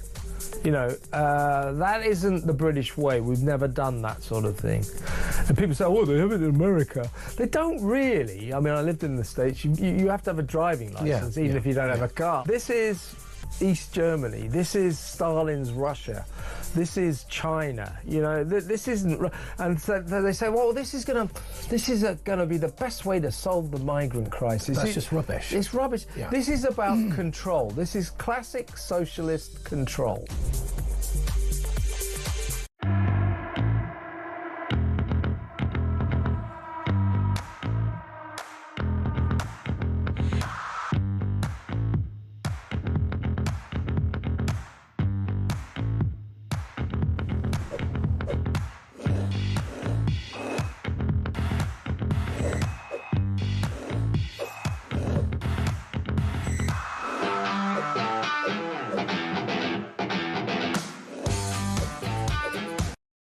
Across the UK, on DAB+, on your smart speaker, on your smart TV, and on your side. This is Talk. It is Talk 0344 499 1000. This one in from Graham, or is it JB in Leeds, who says the follow-up to the ID. To digital ID in very short time will be the abolishment of cash. Therefore, every penny that we spend or receive will be able to be monitored. Even if you sell something privately, the Inland Revenue will be looking to take a cut from it. Very scary, so no, no, no to this disgusting authoritarian dictatorship policy. And Blair's point, Tony Blair's point, and I did put it to the man we spoke to from the Tony Blair Institute. Can't quite remember where the interview was, but I know that Tony Blair's been, he's asked about the digital ID thing. In fairness to the bloke, he's never hidden away from the fact that it's something he feels strongly about, thinks is a good idea, and reckons that this country and the world will work better as a result of it. Will be, the interconnection. So he fesses up. He says, there will be, you surrender, 8% of your privacy, but what you get back in return is far greater, in the sense that everything works, it's a better system, it's streamlined, all the institutions talk to each other. You think, if that is the way you look at the world, I can absolutely see why that would be a very good thing. The problem is most of us don't look at the world that way. We're not going to give a hoot about interconnected databases and spreadsheets that go between Australasia, Northern Europe, over to the Himalayas. I couldn't give a toss about that stuff. Why do I need to? The world is not going to stop or collapse. Commerce will not cease because we're not fully interlinked. And by the way, we are already a bit interlinked, so it's not like there's none of that there. We're happy for some of it because it works. This will be Anthony in Lancashire. Anthony, what have you got for us? Good afternoon. Good afternoon, yes. Basically, it's just an add-on basically to what people have already been discussing online. I've been looking at all this. To be quite honest with you, I think this is a prelude to basically introducing digital currency. Because one of the main things to be able to introduce is to have an ID. You can't have digital currency without one. Yeah. Now, it's about control again, isn't it, really? It's controlling what you spend, where you spend it, how you spend it. And at some point in the near future, they can control whether you can have the digital currency in the first place. They can just take it away at any time they feel. Yeah. I mean, going back on a slightly different subject, our Prime Minister was in a documentary called The Agenda, which is the global organisation, basically of control, basically from the let's say from the what? Globalism, basically, the Economic Forum. Okay. But, what's it called? The Agenda? Did you say? Yeah, it's called The Agenda. It comes under two different names. Agenda 2030. It's a full documentary of what Keir Starmer has introduced. Yeah. Right, okay. He's basically introducing everything from that forum. He was asked a question in that forum, whether he believed in globalism, or whether would he sooner be in Davos or would he sooner be in Prime Minister of the country. He said Yeah, I mean that's quite a famous. I think that was ITV News. I think he said that on, wasn't it? Well, but he's famously within this documentary. Yeah, I think everybody, if they're any sort of person, it's a 2-hour-long documentary. It's on YouTube. They usually are those things. I mean, Agenda 2030, 2020 didn't really come to much, but maybe Agenda 2030 will do. These have gone on for decades. You know, there's going to be an agenda here and agenda. Now, of course, there are agendas. It'd be a bit weird if you were the United Nations and you didn't have an agenda. That's the whole point of being it. However, it's whether the agenda is for the good or the bad, right? Well, this is not their agenda. This is basically a documentary explaining what the Economic Forum and the powers that be within the world are up to. Yeah, but the Economic Forum is the Economic Forum is the the Economic Forum though is the are those that are members of it, which is like governments around the world, businesses, etc. Right? Yeah. So those guys would probably say, I'd imagine if you got all the head tech people in, whether it's Apple, whether it's Microsoft, and then you got all the people that work in communications, they would all probably go, yeah, digital ID, it's a great idea, because they make loads of money out of it. It works brilliantly. The question is whether it's a business thing or whether it's more sinister.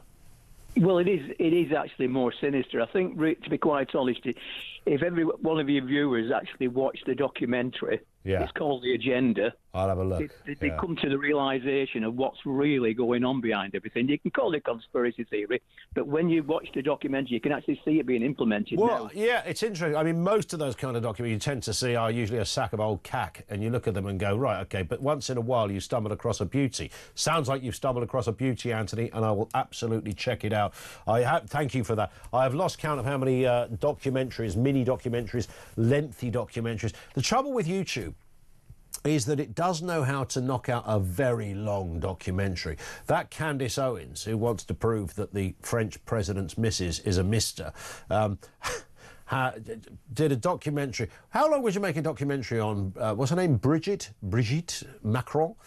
How long would a documentary be on that? An hour-long documentary, you'd show your evidence and go, this is why I think, she's a geezer, because, not only is it a testicular point, it's a lack of this and that, and, I think the Candace Owens documentary on Brigitte Macron is about 17 hours long.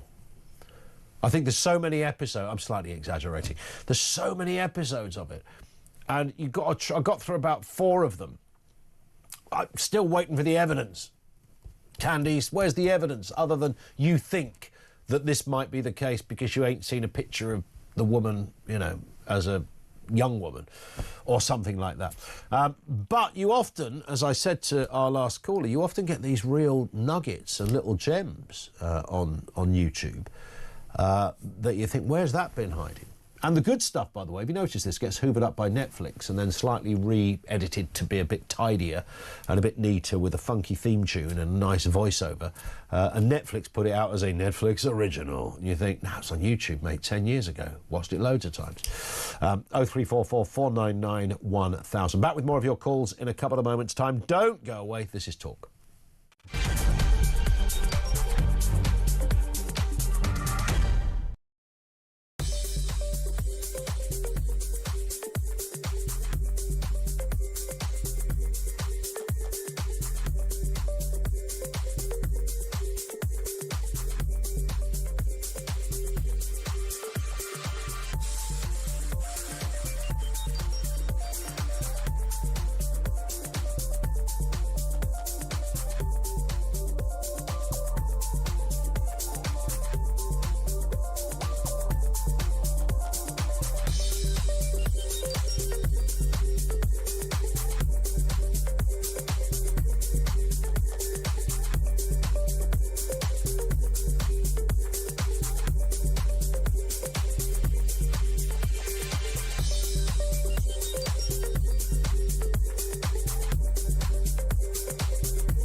across the UK, on DAB+, on your smart speaker, on your smart TV, and on your side.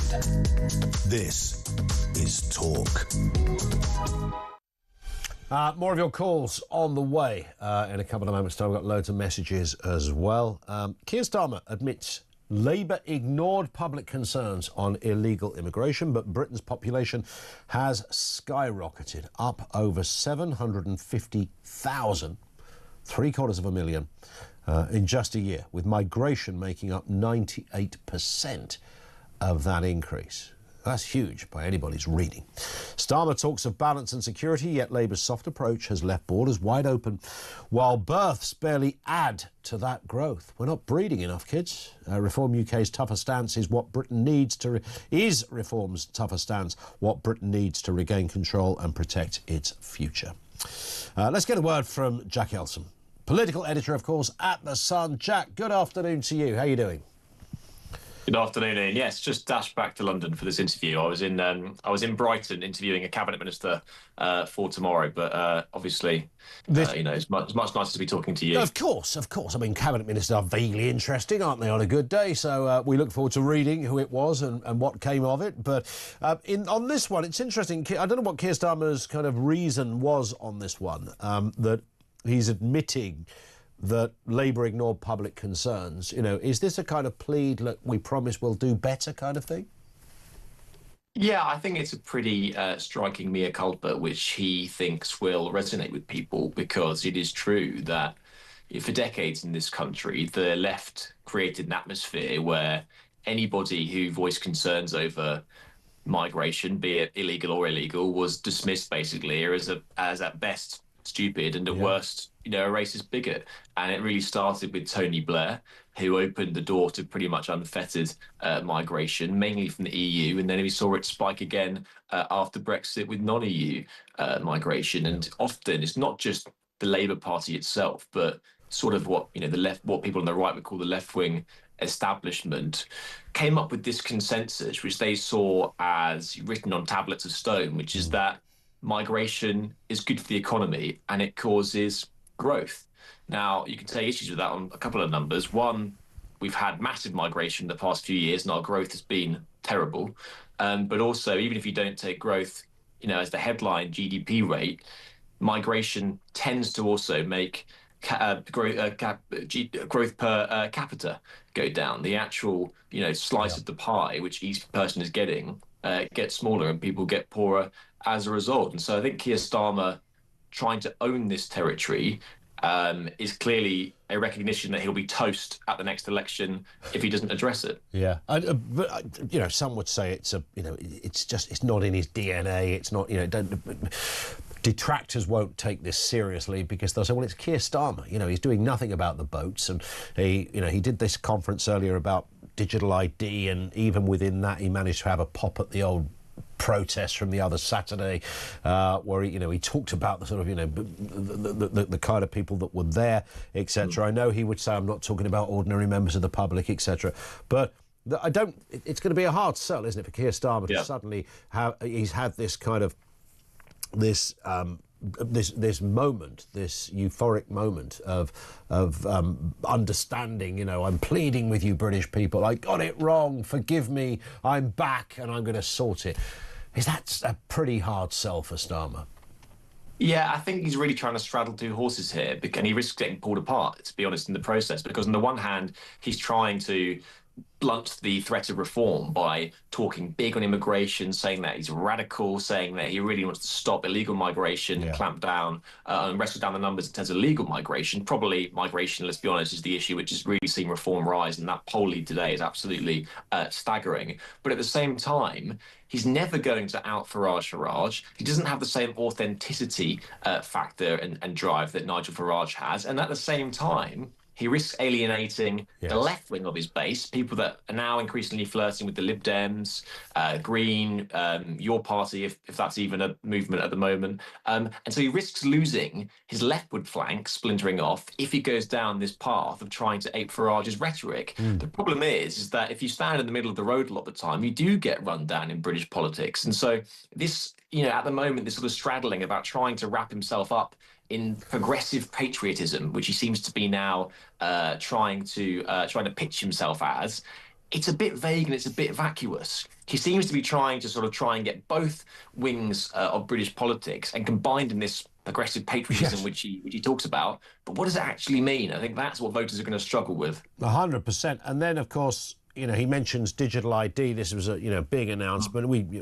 It's been talked about forever. You know, from the Tony Blair years, it's always been on the back burner, kind of simmering away. And we know that Starmer and ministers have dropped hints over the last few months. And here it was today, this big announcement, which he's kind of linked to, I think incorrectly, personally, to immigration, and did this fairly, what can only be described as a fairly authoritarian speech of, you will not work if you don't have ID. If you didn't know anything about the ID announcement and you just heard that little clip on its own, you'd think, wow, which part of Russia is this guy from? I mean, it sounded very, very authoritarian stuff. But there it was. So again, he's trying to sort of sound like, I am going to stop illegal people coming here because you won't be able to work without a BRIC card, which of course doesn't really stand up to much scrutiny. But I think that's his thinking, isn't it? Yeah, and I think that people who are incredibly incensed by illegal migration are not going to see this as really cutting the mustard. No. Listen, like potentially, it might have some implications and some advantages to try and tackle illegal working. If it's easier to see something on your phone than it is having to go and fetch documents which can be forged, fair enough. But I think most right-minded people in this country, rather than thinking that digital ID is going to suddenly solve all our problems, will be thinking, come on, man, why on earth are you focused on something like that when we could be deploying the Navy in the English Channel or, sending people back on flights as soon as they touch down onto our shores? And they would just see this as something which is a bit small fry. Now, listen, I don't think it is. I do think that digital ID in this country is a pretty big step and a pretty radical step for the government to take. Most Western world countries haven't implemented this so far, and they talk about Estonia and Denmark, obviously much smaller countries than Britain. Yeah.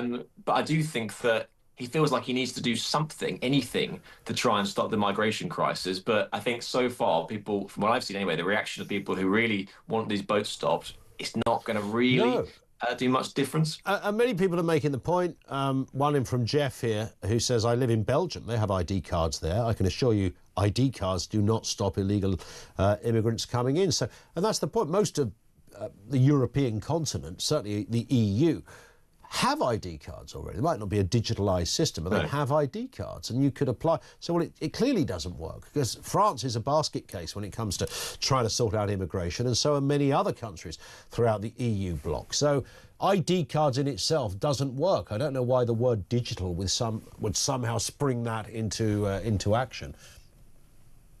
I think the point the government would make is that, one, a digital ID would be less easy to forge.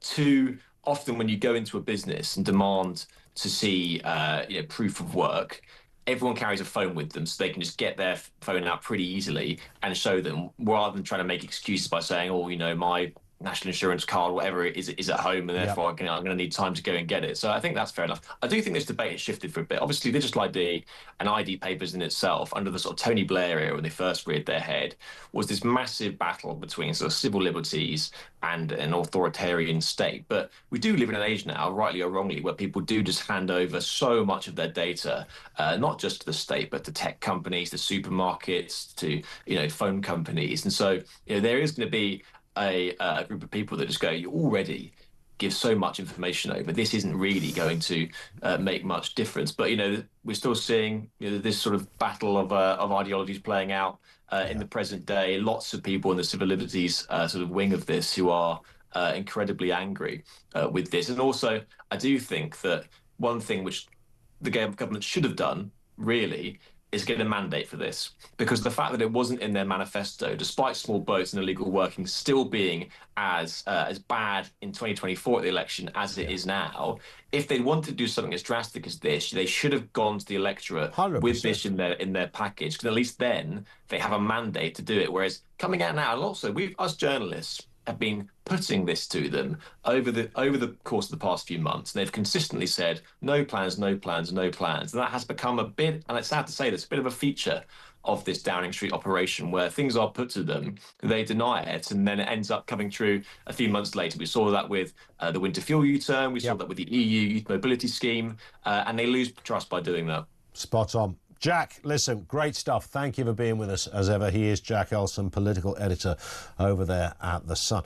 Could it be that Keir Starmer, and Tarquin, I'll be with you in just a second, could it be that Keir Starmer actually believes, and this would just be incredible, but maybe not surprising, does he think the ID card announcement is a popular one? If I make this announcement, people are going to go, wow, that's really good. Have they got some kind of internal polling? I mean, the Tony Blair Institute claim that, I think the figure they've got here, public opinion research by Tony Blair Institute for Global Change, published for the first time in this paper, shows that digital ID enjoys a majority support among Brits, 62% in favour. This support is not party political. Those who intend to vote Labour or Conservatives are equally likely to favour the introduction of digital ID. Potential Reform UK voters, despite the party's leadership opposition to the idea, are twice as likely to support digital ID than they oppose it. And the man we had on, Alexander, from the Tony Blair Institute at the beginning of the programme, echoed that point as well. I mean, I find that incredible. But so are they? Does Starmer go, wow, people are going to love this? And it's going to cost a shed load of money. It's going to cost so much money. The bureaucracy involved is huge. Tarquin is down in London. What do you think, Tarquin? Afternoon. On January the 27th, 1945, as Allied forces approached the gates of the Auschwitz concentration camp, they were met with a huge metal signage above the gate. In German, it said, Arbeit macht frei, which translates into English as, work makes you free. You cannot work unless you have free digital ID. You cannot. The Fabians had learnt a lot from the Joseph Goebbels playbook. Are you sensing that? I mean, that's an analogy. Some might find it disagreeable, but I hear what you're saying. This is a path to tyranny and a removal of freedom. And I hope that when Reform wins in 4 years, the first thing they do is a great repeal act to get rid of this disgusting utopian piece of you-know-what. Well, the funny thing about Tarquin, thank you very much indeed for that powerful stuff, executed by his analogy that this is essentially will be a prison camp for the human mind, for all that we do and our behaviour.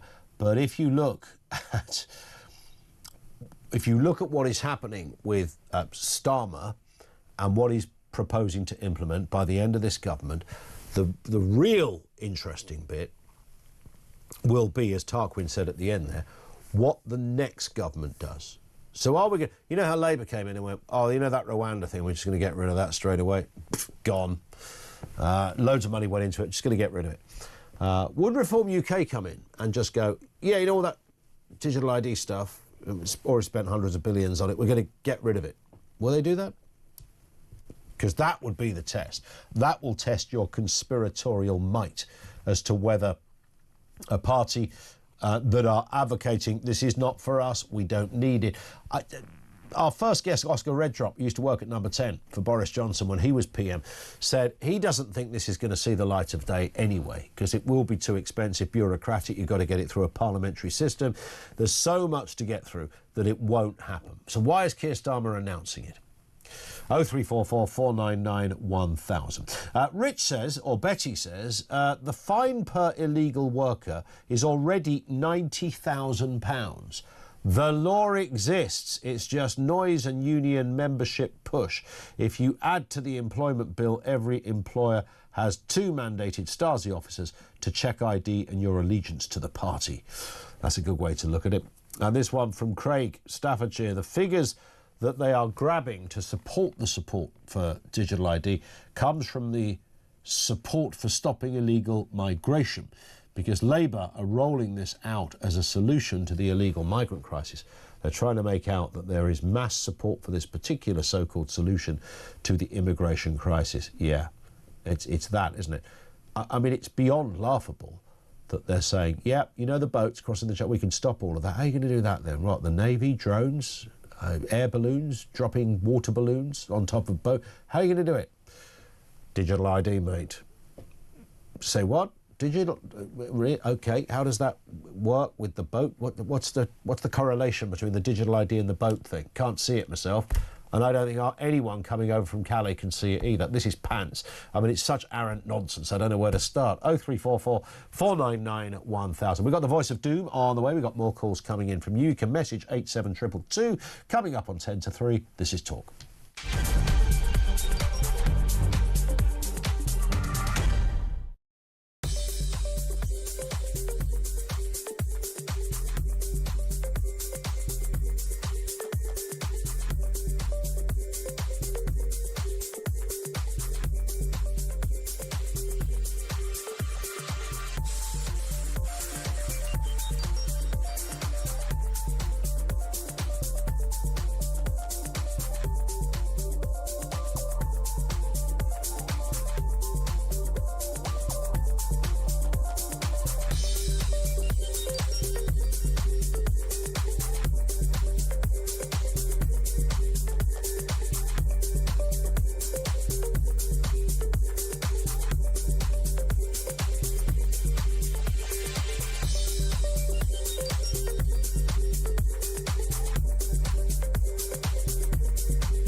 These digital IDs are illiberal, authoritarian, un-British, Orwellian and wrong.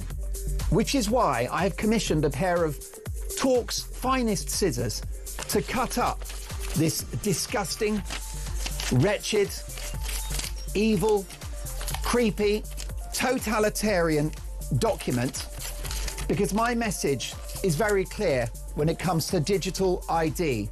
No, no, no.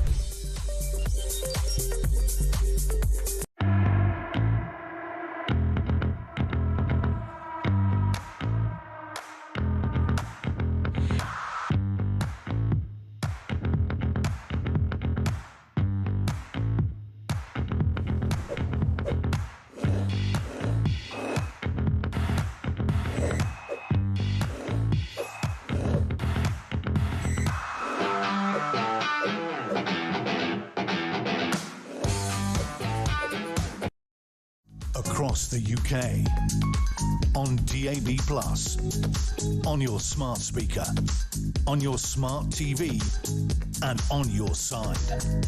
This is Talk. We'll go right back to your calls in just a second. Let's do the Voice of Doom. Day, I think it's 11 possibly. Day 11 or is it day 10? Day 12. Day 12. Was it day 11 yesterday? Wow. Is James just making up numbers? Maybe it's day 29.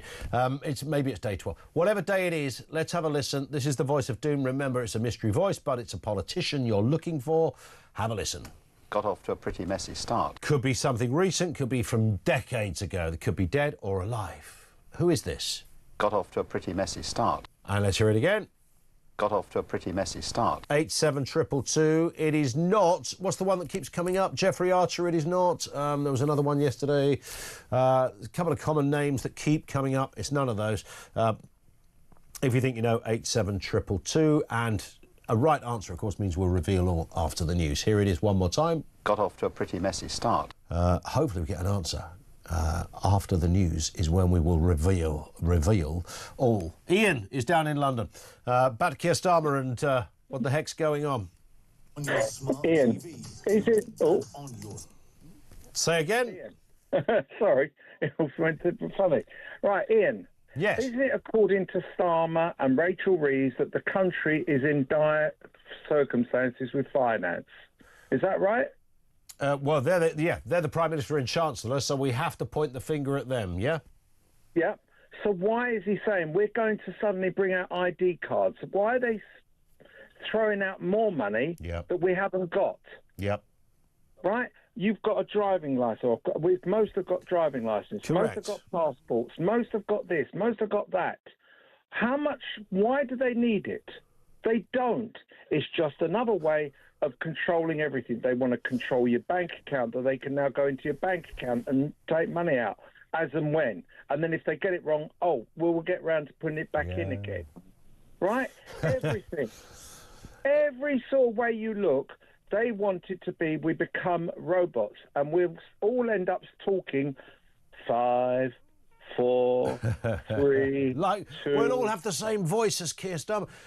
I mean, it's crazy, isn't it? Because the amount of money involved in putting this scheme into action is so...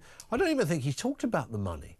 You know, he might have... Hasn't. If he'd have said this morning, look, I've got this idea, not everybody agrees with it, I happen to think it's a good idea, but I can't implement it yet because it's too expensive, I'd have a bit of respect for the man. I'd go, fair enough, it's a bit honest. You acknowledge that we don't all like it, but you also understand that nobody can afford it right now. None of that. He's just talking about how, you know, this is going to be this is happening. But listen, but also, Ian, every time you used to see a World War II film or this, they always used to show they could do forging the papers. Yes. Right? So you're telling me they can't do they can be sure every day all you hear in the news is this has been hacked, that's been hacked. Yep. It will just be another sort of thing that will be hacked. Correct. Right? And quite simply, again, and then it'll be that we've got to sort of blow it out. And you can be sure that quite simply, whichever government gets in, unless it's Labour next time, they'll suddenly say no. So it's more money down the drain. Down the drain it goes. Great call. Listen, Ian, thank you very much indeed. Don't go away. Tracy with you in a second. Let's get a voice note on digital ID. This comes from Sally in Lincolnshire. I can't wait for a digital ID card. I can do away with my national insurance number, my NHS number, my passport, my driving licence card. Oh, whoopee! No, thank you. Starmer, I can't even begin to say what I think about you. The whole government are losers. I think they're certainly at this rate definitely going to be losers by 2029. Thank you very much indeed for that, Sally. Tracy is in Hereford. Tracy, what have you got for us? Good afternoon. Hi, Ian. Several things. Yeah. The 2030 agenda, I'm only starting to hear about this now, and it's scary. It's no longer sort of a conspiracy. Well, it does get, I have to say, it does get added to when it goes online. There's all sorts of weird stuff on there. And, you know, as to what people are saying it says. It's just that one guy's just saying that, you know, this we've been sort of blind to it, that the mainstream media didn't pick up that this bill had already gone through for the ID cards, and that it got royal assent in June this year. No, it didn't. It hasn't gone through. Hasn't it? No, I'm definitely hoping, not. I'm hoping not. Who is it that said that, Tracy? Just out of interest. It's a guy, Bruce, I think, Unfiltered on Instagram. Bruce Unfiltered. I think we tried to contact that guy once, actually. Yeah. Well, I'm hoping he is wrong then, because he scared the life out of me. It definitely hasn't got royalist. There's none of that going on, I can promise you. Unless there was something... I'll have to look that up. Was that on YouTube? Did you see it, Tracy? Because I've... It's come up on Instagram today, because he seems quite irate that people have sort of ignored. He said, I warned you all about this. So it's recent, because... there was another thing, and I even posted it on Twitter that he did. I was really impressed by it, what he said. I'll never be able to find it now. It was... No, it wasn't the Apples. It wasn't Apple, was it? It was to do with surveillance of some kind. Yeah, I mean, he was going on about the ID card to the fact that it will control banks, agriculture, that sort of thing. But for me, I mean, I was just watching that list while I was waiting to get on with you. I was more annoyed at the guy from the Tony Blair Institute where he was saying, you know, other countries it's worked fine. Vietnam have had thousands of their bank accounts. Yes, I mean, most of them are dormant bank accounts, but I know what you're saying. It is... yeah. But the Bruce thing, by the way, I'm just looking at it now because I posted this on February the 20th. This was about the Digital Use and Access Bill. Now, whether that was the one you watched or Digital ID, I don't know. But the Digital Use and Access Bill, Bruce had put this video out there. I actually wrote... worth the 6 minutes of the watch. Not sure who this guy is, but he's good. Question is, could there be a good or logical reason for having data harvesting from a government on this scale? I'm just scared, Ian, that they are going to have so much control that I don't even think reform will get in. I don't trust them because, let's face it, Keir Starmer's nothing about free speech. He's not patriotic to this country at all. People are getting locked up for saying things that the government disagree with. People are getting arrested. He could stop all that now. He could stop that knocking on people's door because of posts. He could stop that now very easily. Listen, Tracy, the news is upon us. Thank you very much indeed for that. 0344 499 1000. Don't forget, of course, we've got the Voice of Doom on the way. Have a listen to the voice. Well, in fact, you can have a listen after the news. If you're not aware of it, we'll play it again. 87222. If you think you know, this is Talk. Time is 3 o'clock.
Your Majesty, Melania and I are deeply grateful to you and Queen Camilla for your extraordinary graciousness. And to William and Kate, thank you so much. It's been so great being with you today. Thank you very much. Appreciate it. It's a singular privilege to be the first American president welcomed here. The phrase special relationship, seen from American eyes, the word special does not begin to do it justice. We're joined by history and fate, and by love and language. Thank you. Thank you very much. It's a great honor to be with you.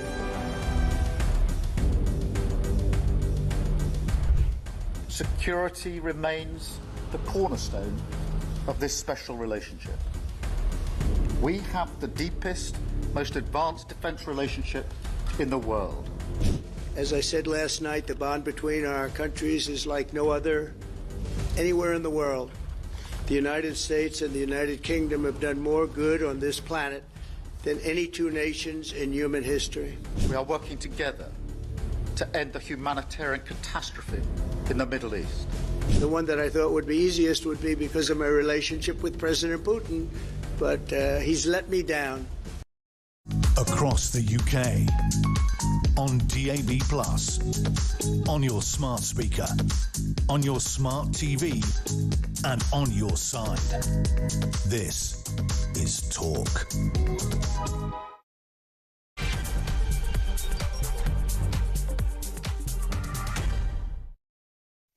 Yeah, good afternoon. Welcome back. It is the home of common sense. So much to get through here this afternoon. We are, of course, talking about Labour's ID plans, forcing Brits to have your ID or you forfeit your right to work and live, essentially. Keir Starmer not hanging around with his Brit card blitz today.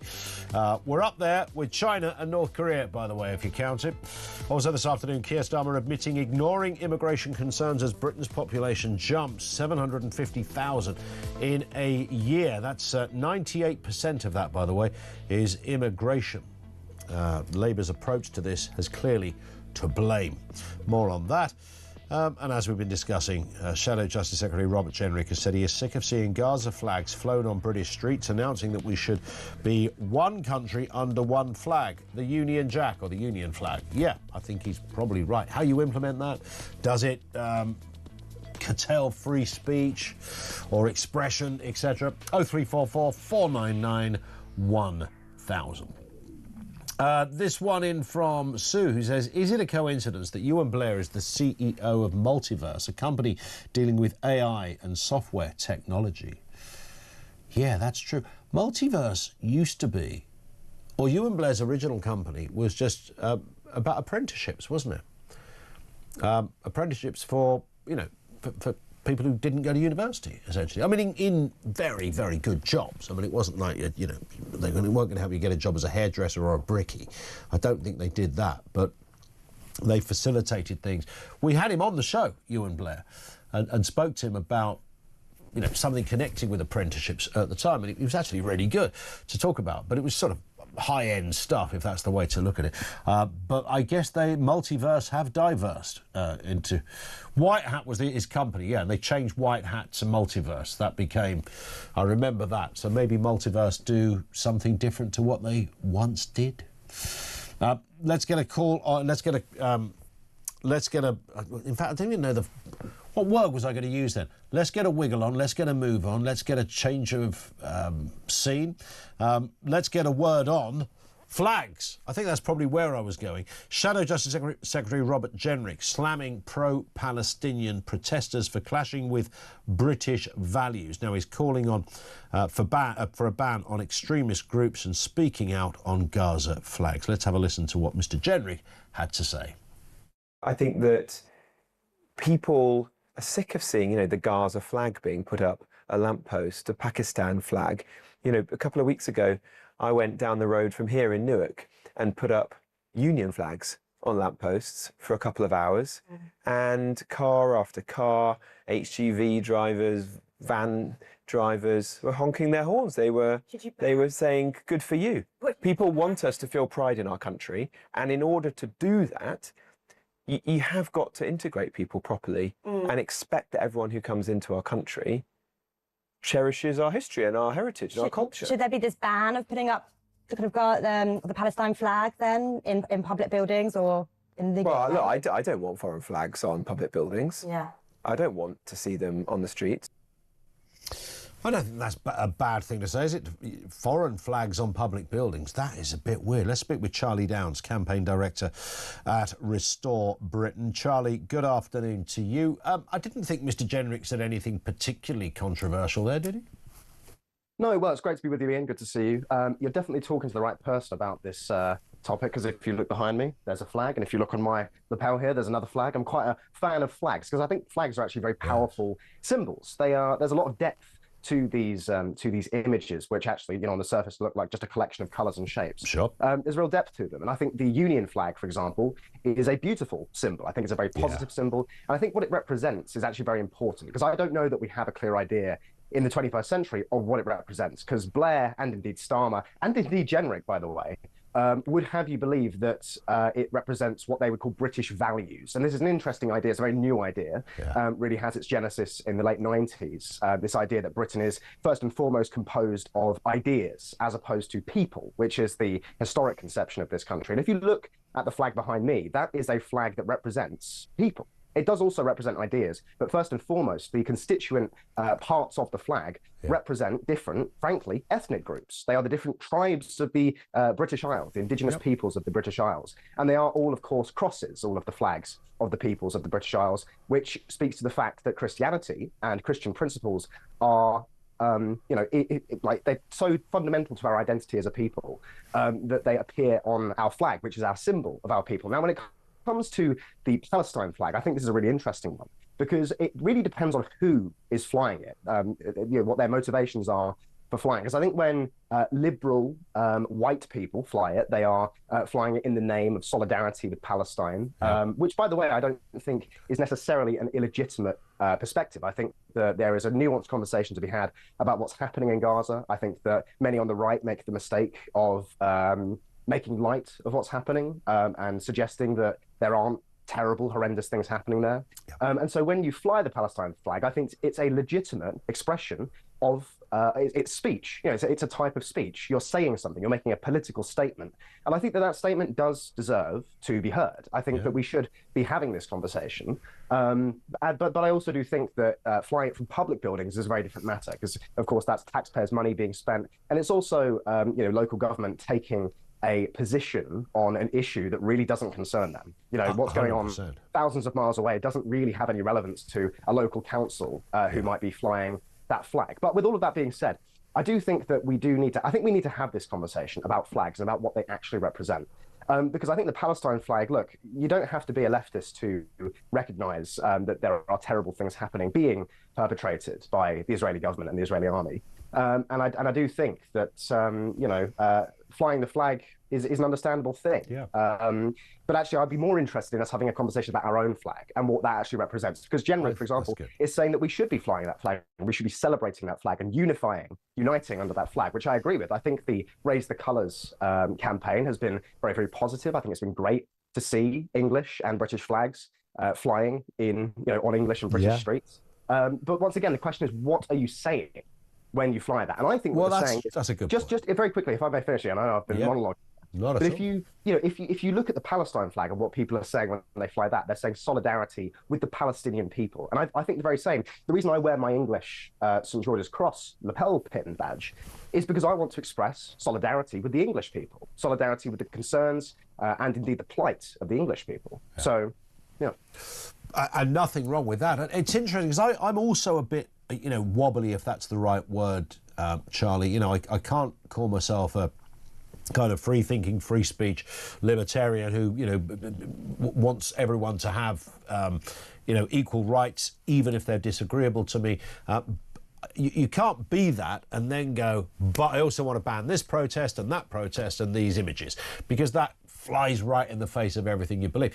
However, my head says one thing, my heart says another one. There's part of me that thinks if you're flying the Gaza flag, firstly, number one, you're a moron. But secondly, there's a bit of me, a bit like when Donald Trump said you should go to jail for, destroying the American flag, which is a bit of a silly thing to say, but maybe he didn't really mean it. I feel that about people who fly the Gazan flag. And then I have a reality check and I think, well, no, you can't do that because that would just be silly, and I don't want to live in a world that dictates, what you can put on a flagpole, nor what you wear, for that matter.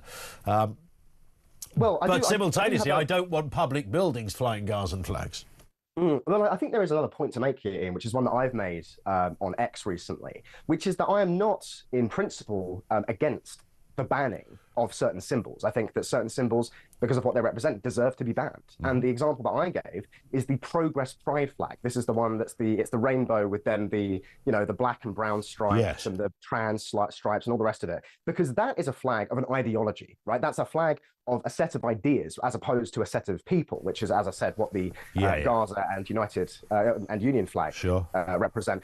And the ideas that flag represents, terrible things have been done in the name of that flag. Charlie Kirk was killed in the name of that flag. It certainly seems that way.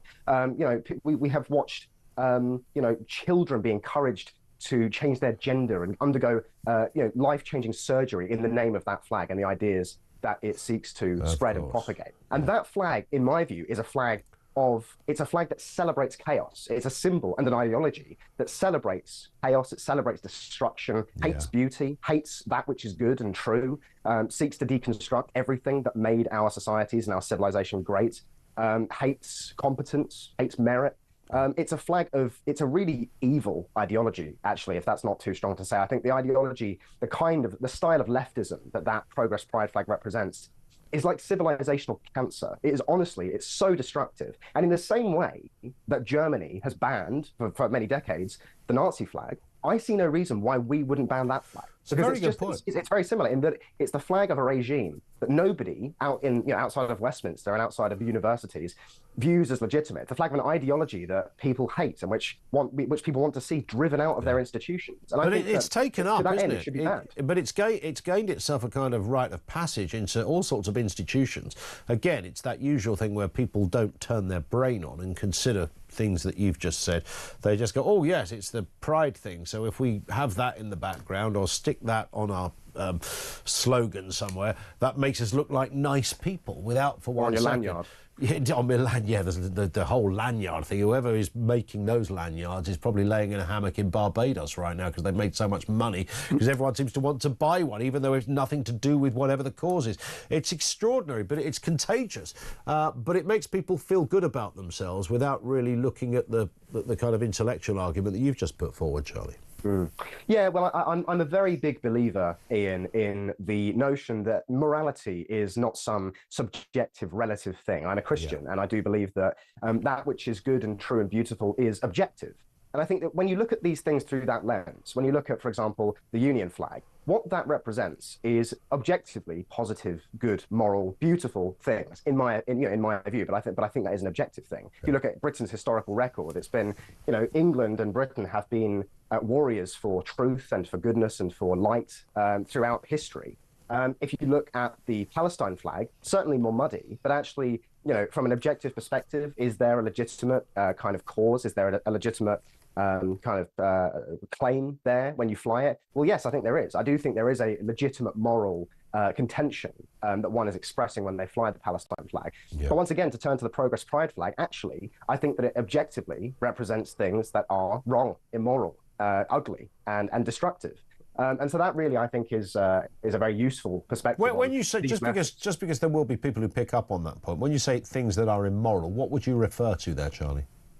Well, in the case of that particular flag, the Progress Pride flag, if you look at what the ideology that flag represents has done to our societies, it's been nothing but, almost untrammeled destruction and evil. I mean, like mass legal immigration is done in the name of that flag, in the name of the ideology that it represents, which is this kind of 21st century intersectional, progressive leftism. So almost it suggests that everything goes and anything goes, and it doesn't matter. It's the flag, it's the flag that wants to destroy boundaries, to destroy all standards, to destroy all and everyone's included on it, every group, everything. It doesn't matter how nutty or bizarre it might be. It's I think you're right. The intersectionality argument is an interesting one as well.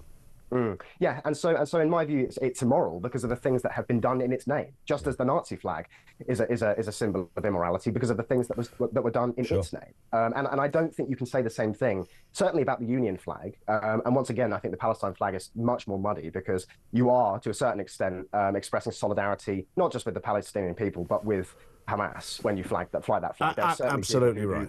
Absolutely right. And so there's certainly a question mark there. However, I do think there is still this legitimate debate to be had about that particular flag and the message that it represents, because I do think that it's a lot more nuanced than a lot of people are prepared to be. But no, back on the morality point, though, I think this is so crucial because if we don't have an objective standard of morality, if we do not have the courage of our convictions and a real fundamental belief that what we believe and what we say and what we do is actually right, not in just some trivial, subjective sense, but actually in a very concrete sense, in an objective sense, what are we doing here, That's a great point to finish on, Charlie. What are we doing? I love it. Charlie Downs, Campaign Director at Restore Britain. Thank you to him. Back to you in a few moments. 0344 499 1000. I think when you fly the Palestinian flag, obviously there are, and as Charlie said, and Charlie is isn't exactly some kind of shy left-wing voice or anything like that, as you probably gathered. There may be people who want to just simply illustrate their solidarity, or at least their understanding and sadness and sympathy with some of the people in Palestine who are going through the most desperate, hellish time. and it's just that, and not defending everything the Israeli government have done or military have done, etc. It could be that, and if it is that, then I don't think we should be looking to ban that. But there is a sort of tacit belief, particularly in this country, I think, when you see people down the streets, on the back of a scooter, a motorbike, whatever, with that flag in their hand, shouting, Viva Hamas or whatever, or Viva Gaza, you kind of think, I think you're about a bit more than that, mate. I don't think you're just about protecting the human rights of some kids who are in a really, really bad way. I sense that you are pretty much up there with the Hamas boys, and that's the problem. That is the divide. Bit of breaking news. Donald Trump, speaking to reporters, has said with regards to the ceasefire, he said in regards to the ceasefire that we may have to have a deal that will bring hostages. He's obviously talking about Israel on this point as opposed to Ukraine, I think. So on that point, he said we may have a deal that will bring hostages home. Now that's really interesting. Look, Trump says stuff. He says it often very in that kind of casual, serious way, if that makes sense. And you think, wow, he knows something. He knows something. Does he know something? We will find out more. But he said, he was speaking, I think it was just outside the White House, where he spoke to reporters and said he thinks we might have a deal that will bring hostages home. We'll have details on that as we get it. 0344 499 1000. Back with more of your calls coming next on Talk.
I know, because I've been told by two separate people, that when Sir Keir sacked people a couple of weeks ago, he didn't even have the leadership to phone them up himself. He got other people to do it. I think that's weak leadership. I really do. And just then you play that video. He doesn't really. He's so cardboard, isn't he? He just doesn't really speak for the people. I just cannot warm to him, and I thought I would do.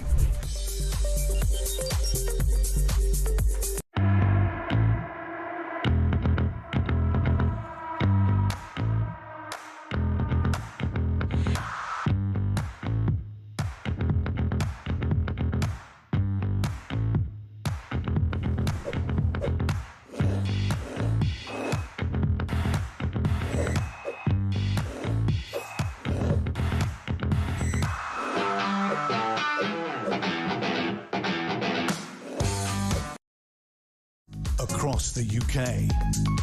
On DAB+, on your smart speaker, on your smart TV, and on your side. This is Talk. 22 minutes after 3 o'clock. We've got a lot of stories to get through. We will go back to the Voice of Doom, by the way, shortly. Stand by for that. Meantime, Ticketmaster faces new rules to clean up its act. Fans must get 24 hours notice before for tiered pricing, clearer ticket ranges, and no more misleading labels like Platinum. Remember that, the Platinum debacle over Oasis and the like. This is after the investigation into that particular tour. Overpriced tickets with no added perks, all under fire, etc. Let's get a word with Joseph Palmer, journalist at The Sun, who's been writing about this. Joseph, good afternoon to you. Everybody knows where they were on that day when they released the Oasis tickets, don't they? Yeah. It's one of those moments. Yeah. Well, I've got housemates who really didn't appreciate having to wait multiple hours, and then all of a sudden the price spiked up, and of course it's like a reunion, which is like an event that people have been waiting for years and years and years, and then... It was very bizarre, wasn't it? It was kind of like almost... I can't think of it. I mean, obviously, if you follow a certain band, you go online and you try to get the tickets, and you come to work, and some people say, "Oh, yeah, I was hoping to see there's a whatever reunion," and I did or didn't get. But this became a bit of a kind of national thing, didn't it? It's like everybody was at it everywhere. Yeah. People were right across the world. Of course, people were furious about it as well, and it didn't help that there were accusations of them using a dynamic pricing system to sell the tickets, and that would be responding to fluctuations in demand. But then it was later found out that that wasn't the case. But even Oasis came out and said that they thought that's what it had been getting used, but it wasn't. So there was no Platinum package then? There's just no distinction. So the Platinum tickets had no benefit over standard ones. So which is bizarre. I mean, there could be some would say, well, that's surely illegal. Well, after the Competition and Markets Authority finished their investigation, they found that there were no breaches in any laws. But I think you could pretty safely argue that was a little bit... If somebody says, there's a ticket, it's 100 quid, but the Platinum one is 175, the word Platinum in any other area of life when they're selling something suggests there's another tier you've gone up. But with this, you didn't go up another tier. You might have been sat on another tier, but it wouldn't have necessarily given you anything more. Yeah, I'd say... just despite the fact it wasn't illegal, I'd say definitely misleading. Yeah. And I can, of course, understand being really upset if you'd paid that much more for a ticket which had no distinction from the standard ticket. Indeed. What have Ticketmaster said about all of this? Well, they haven't admitted any wrongdoing, but they have now accepted that they're going to have these new rules in place to help make sure that people aren't misled in future. Yeah. So they can't get away with the Platinum phrasing anymore. That's not going to happen. And also to let people know 24 hours before tickets go on sale if they're going to be using a tiered system, which is actually what happened with the Oasis tickets, where people just took so long to be able to get to their ticket that they didn't realise that they'd be paying for a more expensive one because the cheaper ones had gone. Yeah, that was also an issue, wasn't it, where people said, OK, I'm willing to pay a few quid here, but then they discovered that if they were lucky enough to get through, they paid a lot more quid than they thought they were going to pay. Yeah. What I don't understand, it's like so many areas of life, isn't it? When somebody, before the Oasis tickets went on sale and they were sitting there in the Ticketmaster HQ boardroom deciding what to do, didn't somebody go, no, you can't do that Platinum. That's just going to look all shades of wrong. That's going to look weird. Well, this is the difficulty of the argument, because you're not sure whether it was a deliberate attempt to kind of get more money out of customers or whether it was just accidentally misleading, and then they realise now after the fact that they need to change. Accidentally misleading, definitely, maybe kind of territory, isn't it? Yes, love it. Exactly. Listen, Joseph, good to see you. Thank you very much indeed. Well, thanks for having us. That is Joseph Palmer with us, journalist at The Sun, on that story. And if you're one of those people that bid and didn't get through, you might be going, thank God I didn't. But if you did get through and thought you paid way too much, I'm sure that story continues to be told. But that is the latest. The Ticketmaster facing new rules to clean up its act. Let's go back to your calls. Ray is in Colchester. Back to digital IDs. Ray, what have you got for us? Good afternoon to you. Well, hi there. Another day, another ratchet being racked up that little bit as our freedoms are starting to be squeezed ever more. But also, all for the good cause of stopping illegal immigration. Yes, brilliant. What are you complaining about, Ray, for God's sake? Exactly. I shouldn't be complaining. I should be bowing my head and rushing off to get my application in now, because it's quite obvious how this is going to work, because I've never heard anyone explain how the hell it's going to work, including watching the ministers flapping around today desperately trying to make it up as they go along. But this has got to be seen in the context of what else is going on in the background. And the other thing, of course, is to make currency digital. Yeah. And to do the digital currency, you need to have digital identification. So therefore, the dystopian world that they have planned for us can then come into force. And don't forget, you had someone speaking, I think it was from Tony Blair's foundation. Tony Blair Institute, yeah. How, no, people want this, and it's not going to be used for anything bad at all. My God, that guy, he would have been at home in certain regimes in the past, wouldn't he? Because he would have excused anything, I'm afraid.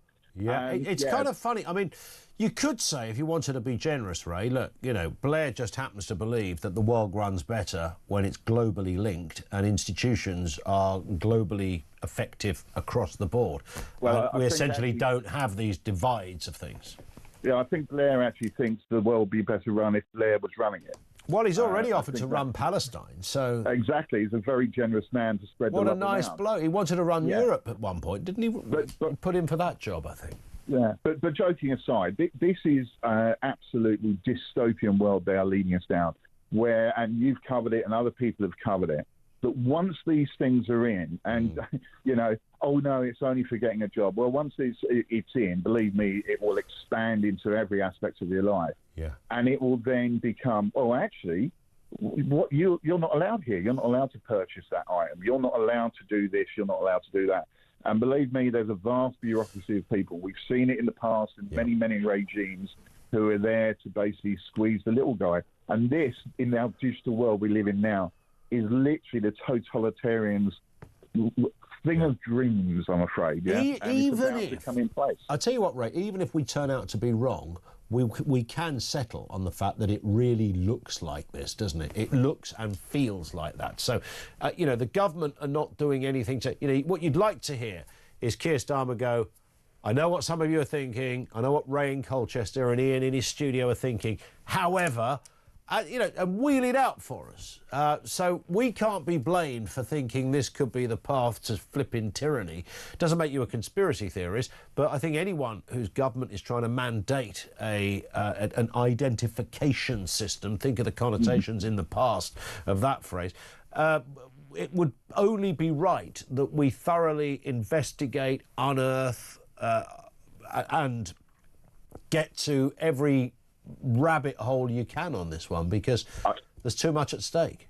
I think there is, and unfortunately, you've only got to look at the nature of this, certainly this government, who seem to basically do anything they can that is to the detriment of the people of this country. And you've only got to follow patterns. You have a bunch of people here that really the masses very much dropped very quickly once they got elected. Interesting. And it comes down to a fundamental thing: do you trust the government or not?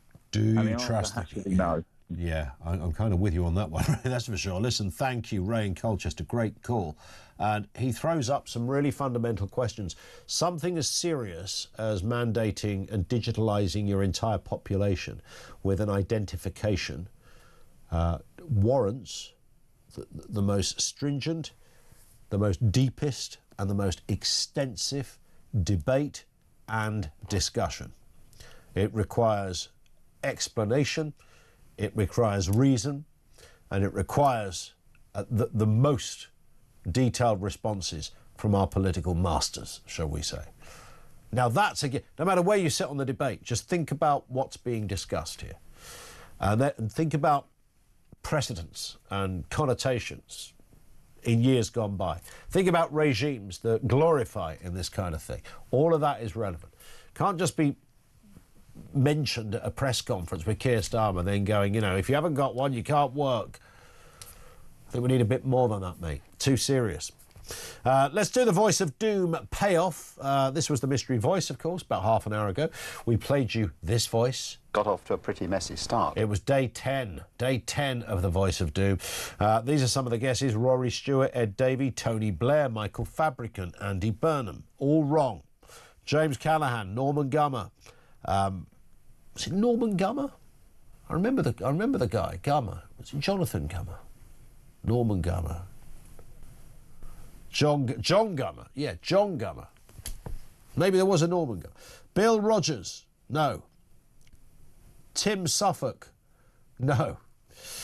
Nobody got the right answer. It means it rolls over to Monday for day 11 of the Voice of Doom. Stand by. More still to come and lots to talk about. Your calls on the way, 0344 499 1000. We are going to have a word about fat jabs in a minute, so if you're a bit fat, listen up. We might have a story for you. This is Talk.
Across the UK, on DAB+, on your smart speaker, on your smart TV, and on your side.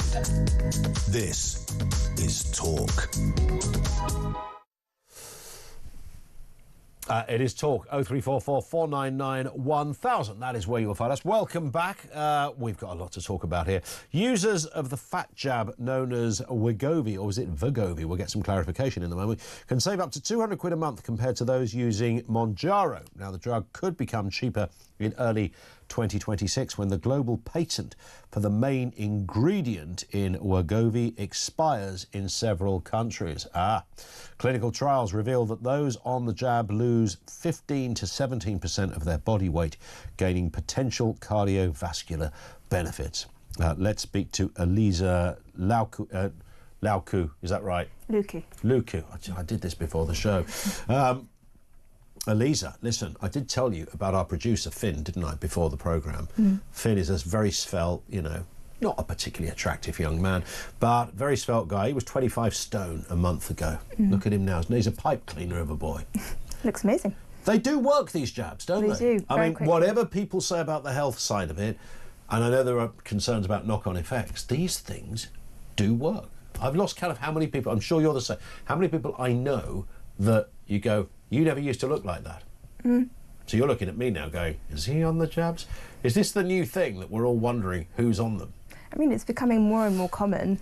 So it's not. Have you found that it's not that taboo now? People just go, yeah, I'm taking the jabs. Yeah, people openly speak about it, and it shouldn't be taboo because at the end of the day, it's something that's can aid your health in the long term. It can bring down the risk of multiple health conditions. Yeah.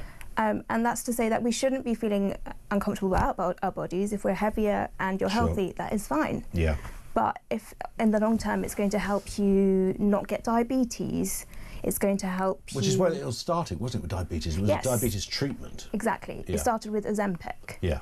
Which has the active ingredient semaglutide, which is the same for Wegovy. I'd forgotten about Ozempic. It doesn't got the same headlines now, does it, as the other ones? So, so this sort of cut price thing. I mean, there's lots of stories around there as well about potential side effects. Is this about overuse of it, or is it just it's not compatible with some people? What's the deal there? It does cause side effects in a lot of people, but things like nausea, constipation, and a lot of people can be on the jabs and it's okay. But some people, if they're accessing their jabs through not legitimate channels, sometimes they can be at risk, more risk of side effects, and that can put their health in danger. And it's interesting that people have different stories, don't they? You know, you hear somebody say, look, because obviously the idea is that you would get to a certain weight and then you would stop using them, but of course there's many people say, well, actually, I just went back to the weight I was.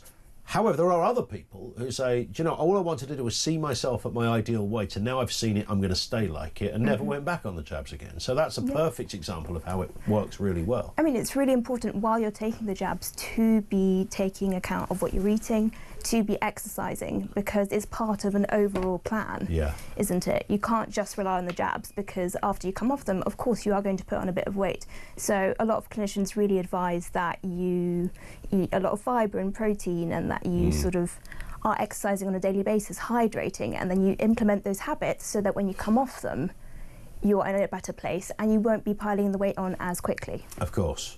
I don't know if you know this, but we have the...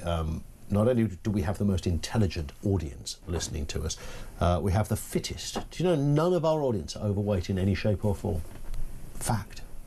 Ofcom did the report on that. We have the data. However, on the off chance that there are people who might be listening who go, do you know what, I fancy a little bit of that. What's interesting about these is that you don't, and maybe concerning, just a wider point here, is that you don't have to go to a GP to get them, and that's perturbs some people. Yeah. So in general, we do advise that you take these jabs under medical supervision, just because, as we talked, there are side effects, and they're hard to manage on yourself sometimes. So, yes, a lot of people are accessing them through illegitimate channels, through social media or stuff like that. And there is a risk that if they're doing that, they will be accessing jabs that are fake. So that's the problem, isn't it? So they might not even be the real thing. Forget the fact the person selling it's not qualified. They might not be genuine. Exactly. Yes. And similarly with Botox and things like that, you know, you don't have to be qualified, which is extraordinary. That is a concern as well. Well, listen, it's great to see you. Thank you for coming in. Really appreciate your time, Eliza. We will speak again soon, I'm sure. Health reporter from The Sun with us here on the programme. Thank you to her. Back to you, 0344 499 1000. Lots to talk about here, of course. We started with digital ID. We'll continue on that vein. This is Richard in Oxfordshire. Richard, good afternoon to you. What have you got for us? Good afternoon, Ian. How are you doing? All right. Good as gold. Yeah, what's happening? Yeah, I think it's all smoke and mirrors, this ID thing, mate. I mean, if you think about it, through COVID, they brought the COVID pass in, which didn't work. It was a load of rubbish. As soon as someone in your street got COVID, they told everyone around you to take 2 weeks off of work. That's right. And then the latest... Yeah, they did. And then the latest one was a couple of weeks ago. Remember the other Sunday when we were all sat in our living room and this emergency alarm went off on our phones? Well, there's 3 phones in my house. Only one of them went off. If they can't make a single phone beep a couple of times to warn you that it's the end of the world, they're never going to be able to roll out something... My bleep went off when I was trying to park a car in a really tricky place. Can you imagine how horrifying that was for me? Suddenly, there I was thinking, there's an Aston Martin, it's probably about 120,000 quid's worth, I don't want to hit it. And then suddenly, a siren goes off. But no one else's siren went off. Yeah, I don't think the government is smart enough to roll this one out personally. I think it's all smoke and mirrors, trying to take us off of the problems that Starmer's got with his own government and his own advisors. That's all it is. Good work, Richard. Thank you very much indeed for that. Matt says I'm up for digital as long as mine is marked illegal. That way I get free private healthcare, free stay in hotels up to £400 a night, and free cinema tickets. Yeah. And free use of hire bikes as well. Jim says, why doesn't he call it the Britphone app? Nothing to do with a card, is it? No, there's not going to be a card involved. It's going to be your phone. Good point. Tim in Suffolk, the people are not happy with digital IDs. The petition against it is now over 1 million. Does Starmer listen? It's kind of, I think to me, the most offensive thing is the casual way in which he has introduced something that is so fundamentally serious and requires much more than a sort of casual press conference with threats of if you haven't got one, you can't go to work, which sounded a bit like if you haven't got a vaccination, you can't go to the pub. You know, it had that sort of connotation to it. Matt says, with this digital ID, Keir Starmer and Tony Blair Institute are trying to sell the people a cute little micro pig. Many people who see a micro pig would want one, but there are a lot less of us who know that micro pigs grow up to half a tonne's worth of pot-bellied pig and all the problems they bring with them. Everybody who buys into this will regret it big time, says Matt in Bromley. Don't buy your micro pig. It's a great little analogy as well. Dawn's in Birmingham. Dawn, what have you got for us? Hello, Ian. Hello, fire away. I actually rang you with an opinion on 3 of the subjects today. Okay, go on. Do you want all of them? Yeah, well, let's see how we go, because you might get to the first one. It turns out you crumble at the first hurdle, Dawn. First time caller, please be kind. Of course we will. Go on, fire away. My heart's going 10 to the dozen. Okay, first of all, you talked about, let's go with the ID thing first of all, right? Yep. So I think it's just a deflection by Starmer, a dead cat, whatever you want to call it. His party is so shambolic at the moment. I need to take a breath. So shambolic that I think he just needs to distract us all. I think so. Also, if it was really about the migrants, why can't they just apply it to the migrants? Yeah, good point. So if you come over on a boat, you get your digital ID. Or you don't. Yeah. Yeah. Now, if you're while you're being processed, you wouldn't have it then. You'd be given it once you were cleared. Okay. And given permission to stay. Yeah. Right. I've got an idea how to stop the boats.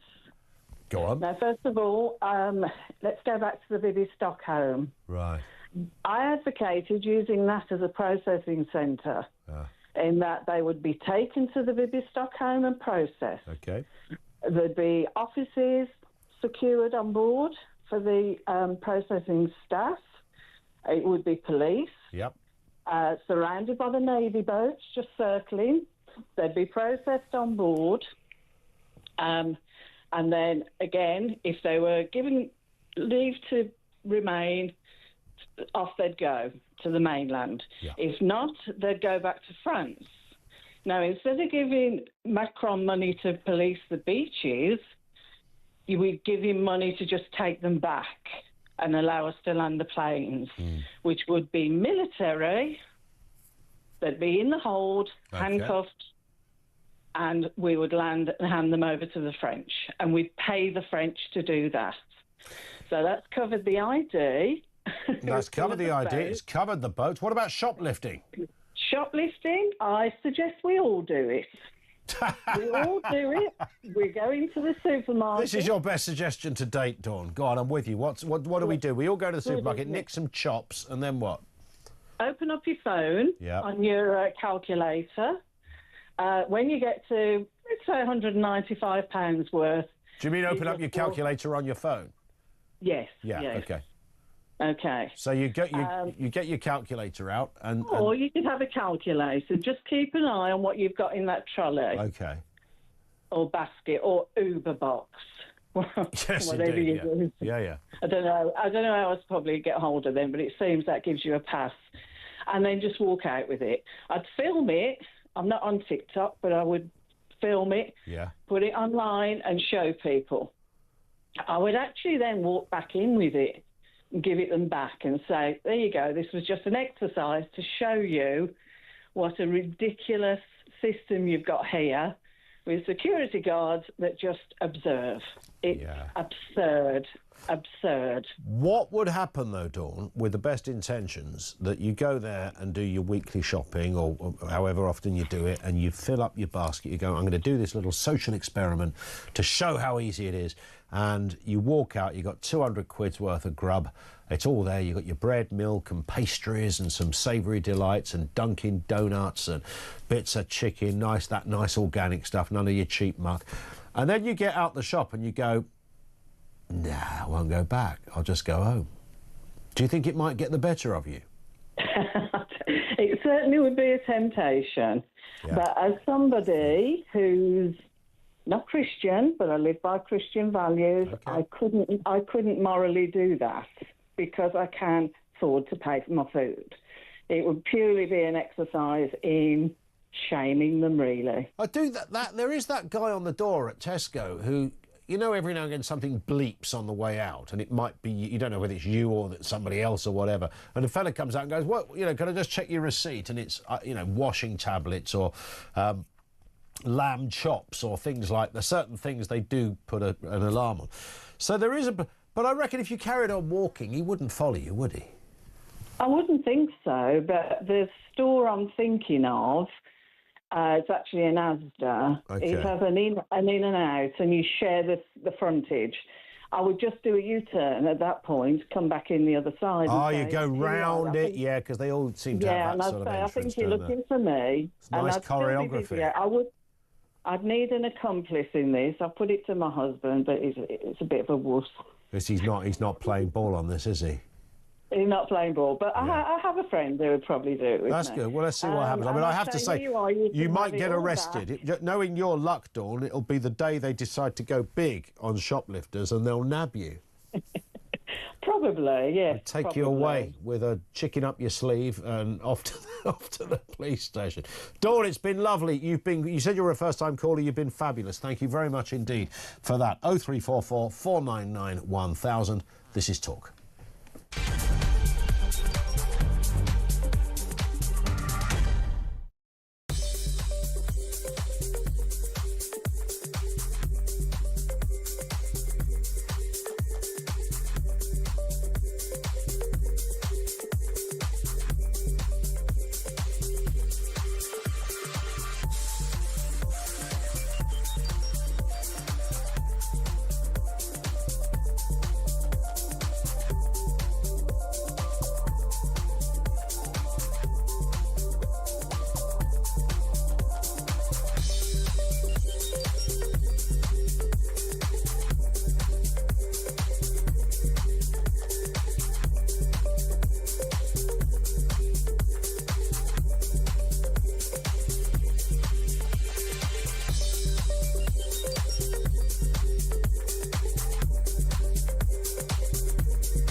I asked people in the constituency to support me.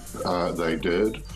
And I intend to do a full term till the next general election, whenever that is. I think to do anything else for manoeuvrings within the Labour Party would be dishonest.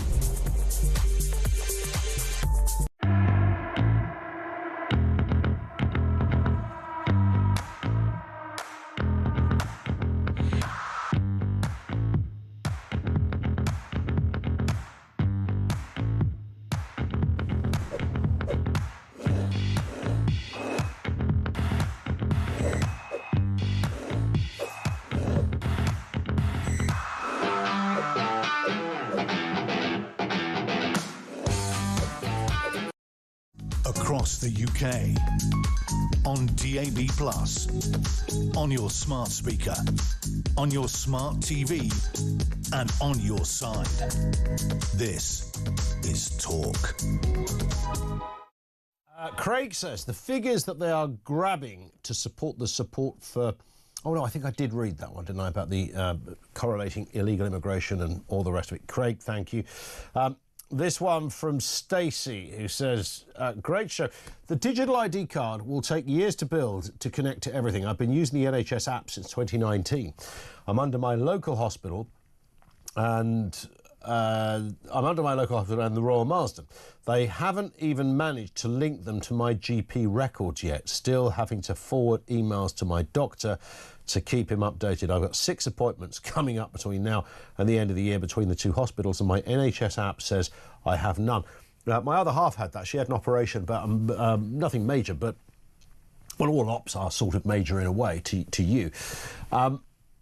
And the same thing happened there, that like none of the notes that had come from the hospital were on. It was just a sort of slightly ridiculous system. It didn't really, the idea that there's sort of one go-to place to get your stuff, you'd think it would be fairly easy, wouldn't you? Like, okay, here's your notes.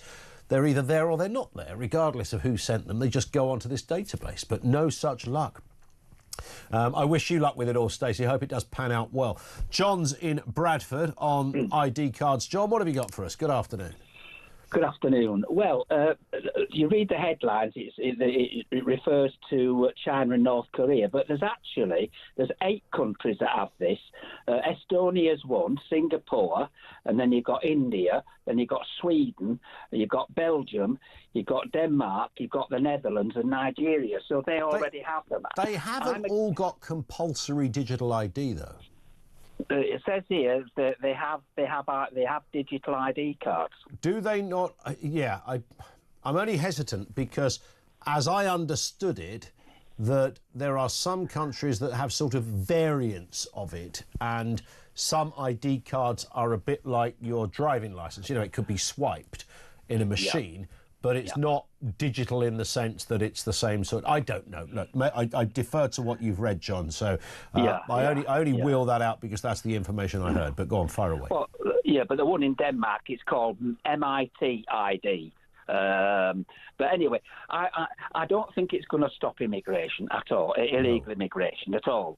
It's just not going to stop it. I don't agree with a digital ID card. However, I would agree with a card ID card. A card ID card, so it's a card-based one. Yeah, like you have in your driving licence, because people say we've never had ID cards here. Well, that's not true, because during the war, everybody had an ID card. Yeah.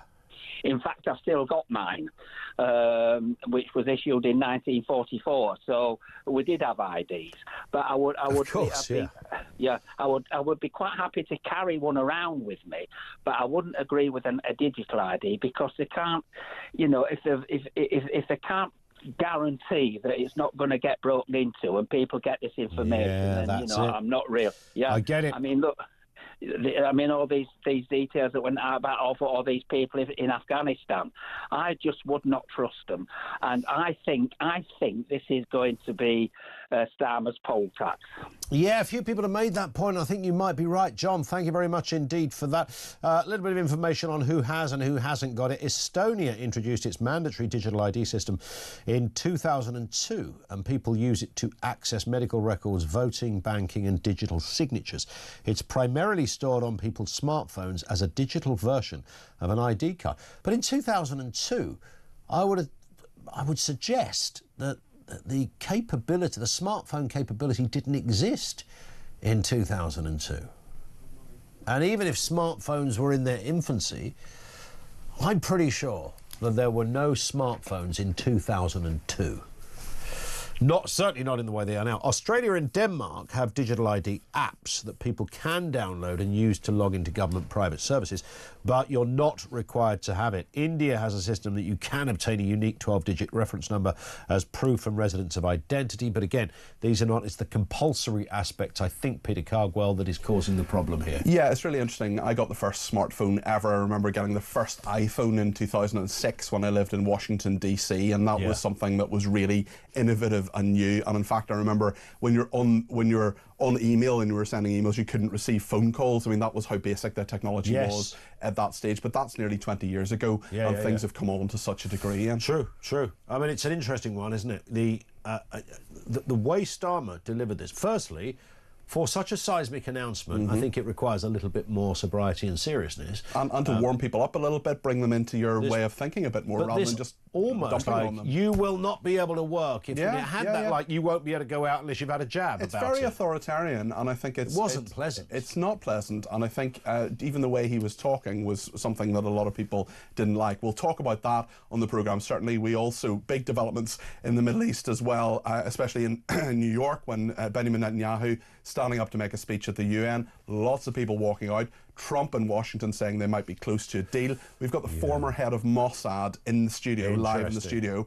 He's got a new book out. We'll be talking to him about all of that. Also, could Tony Blair be the new governor of Gaza? You can't make that up. I know. He wanted the governor of the EU, that didn't work, and now he's going for Gaza, so he's going to run something. Yes, indeed, they want him to do that. We'll be talking as well about digital IDs. That's the big story. It broke on your show yesterday. It dominated Talk Drive yesterday. And people still want to talk about it now. Of course, absolutely. We'll talk about that. Also, this horrendous story about, just getting into that digital ID thing, about this ransomware on this nursery, on these children, and the details that have been put out in the public domain. It's absolutely awful, horrendous, and shows how low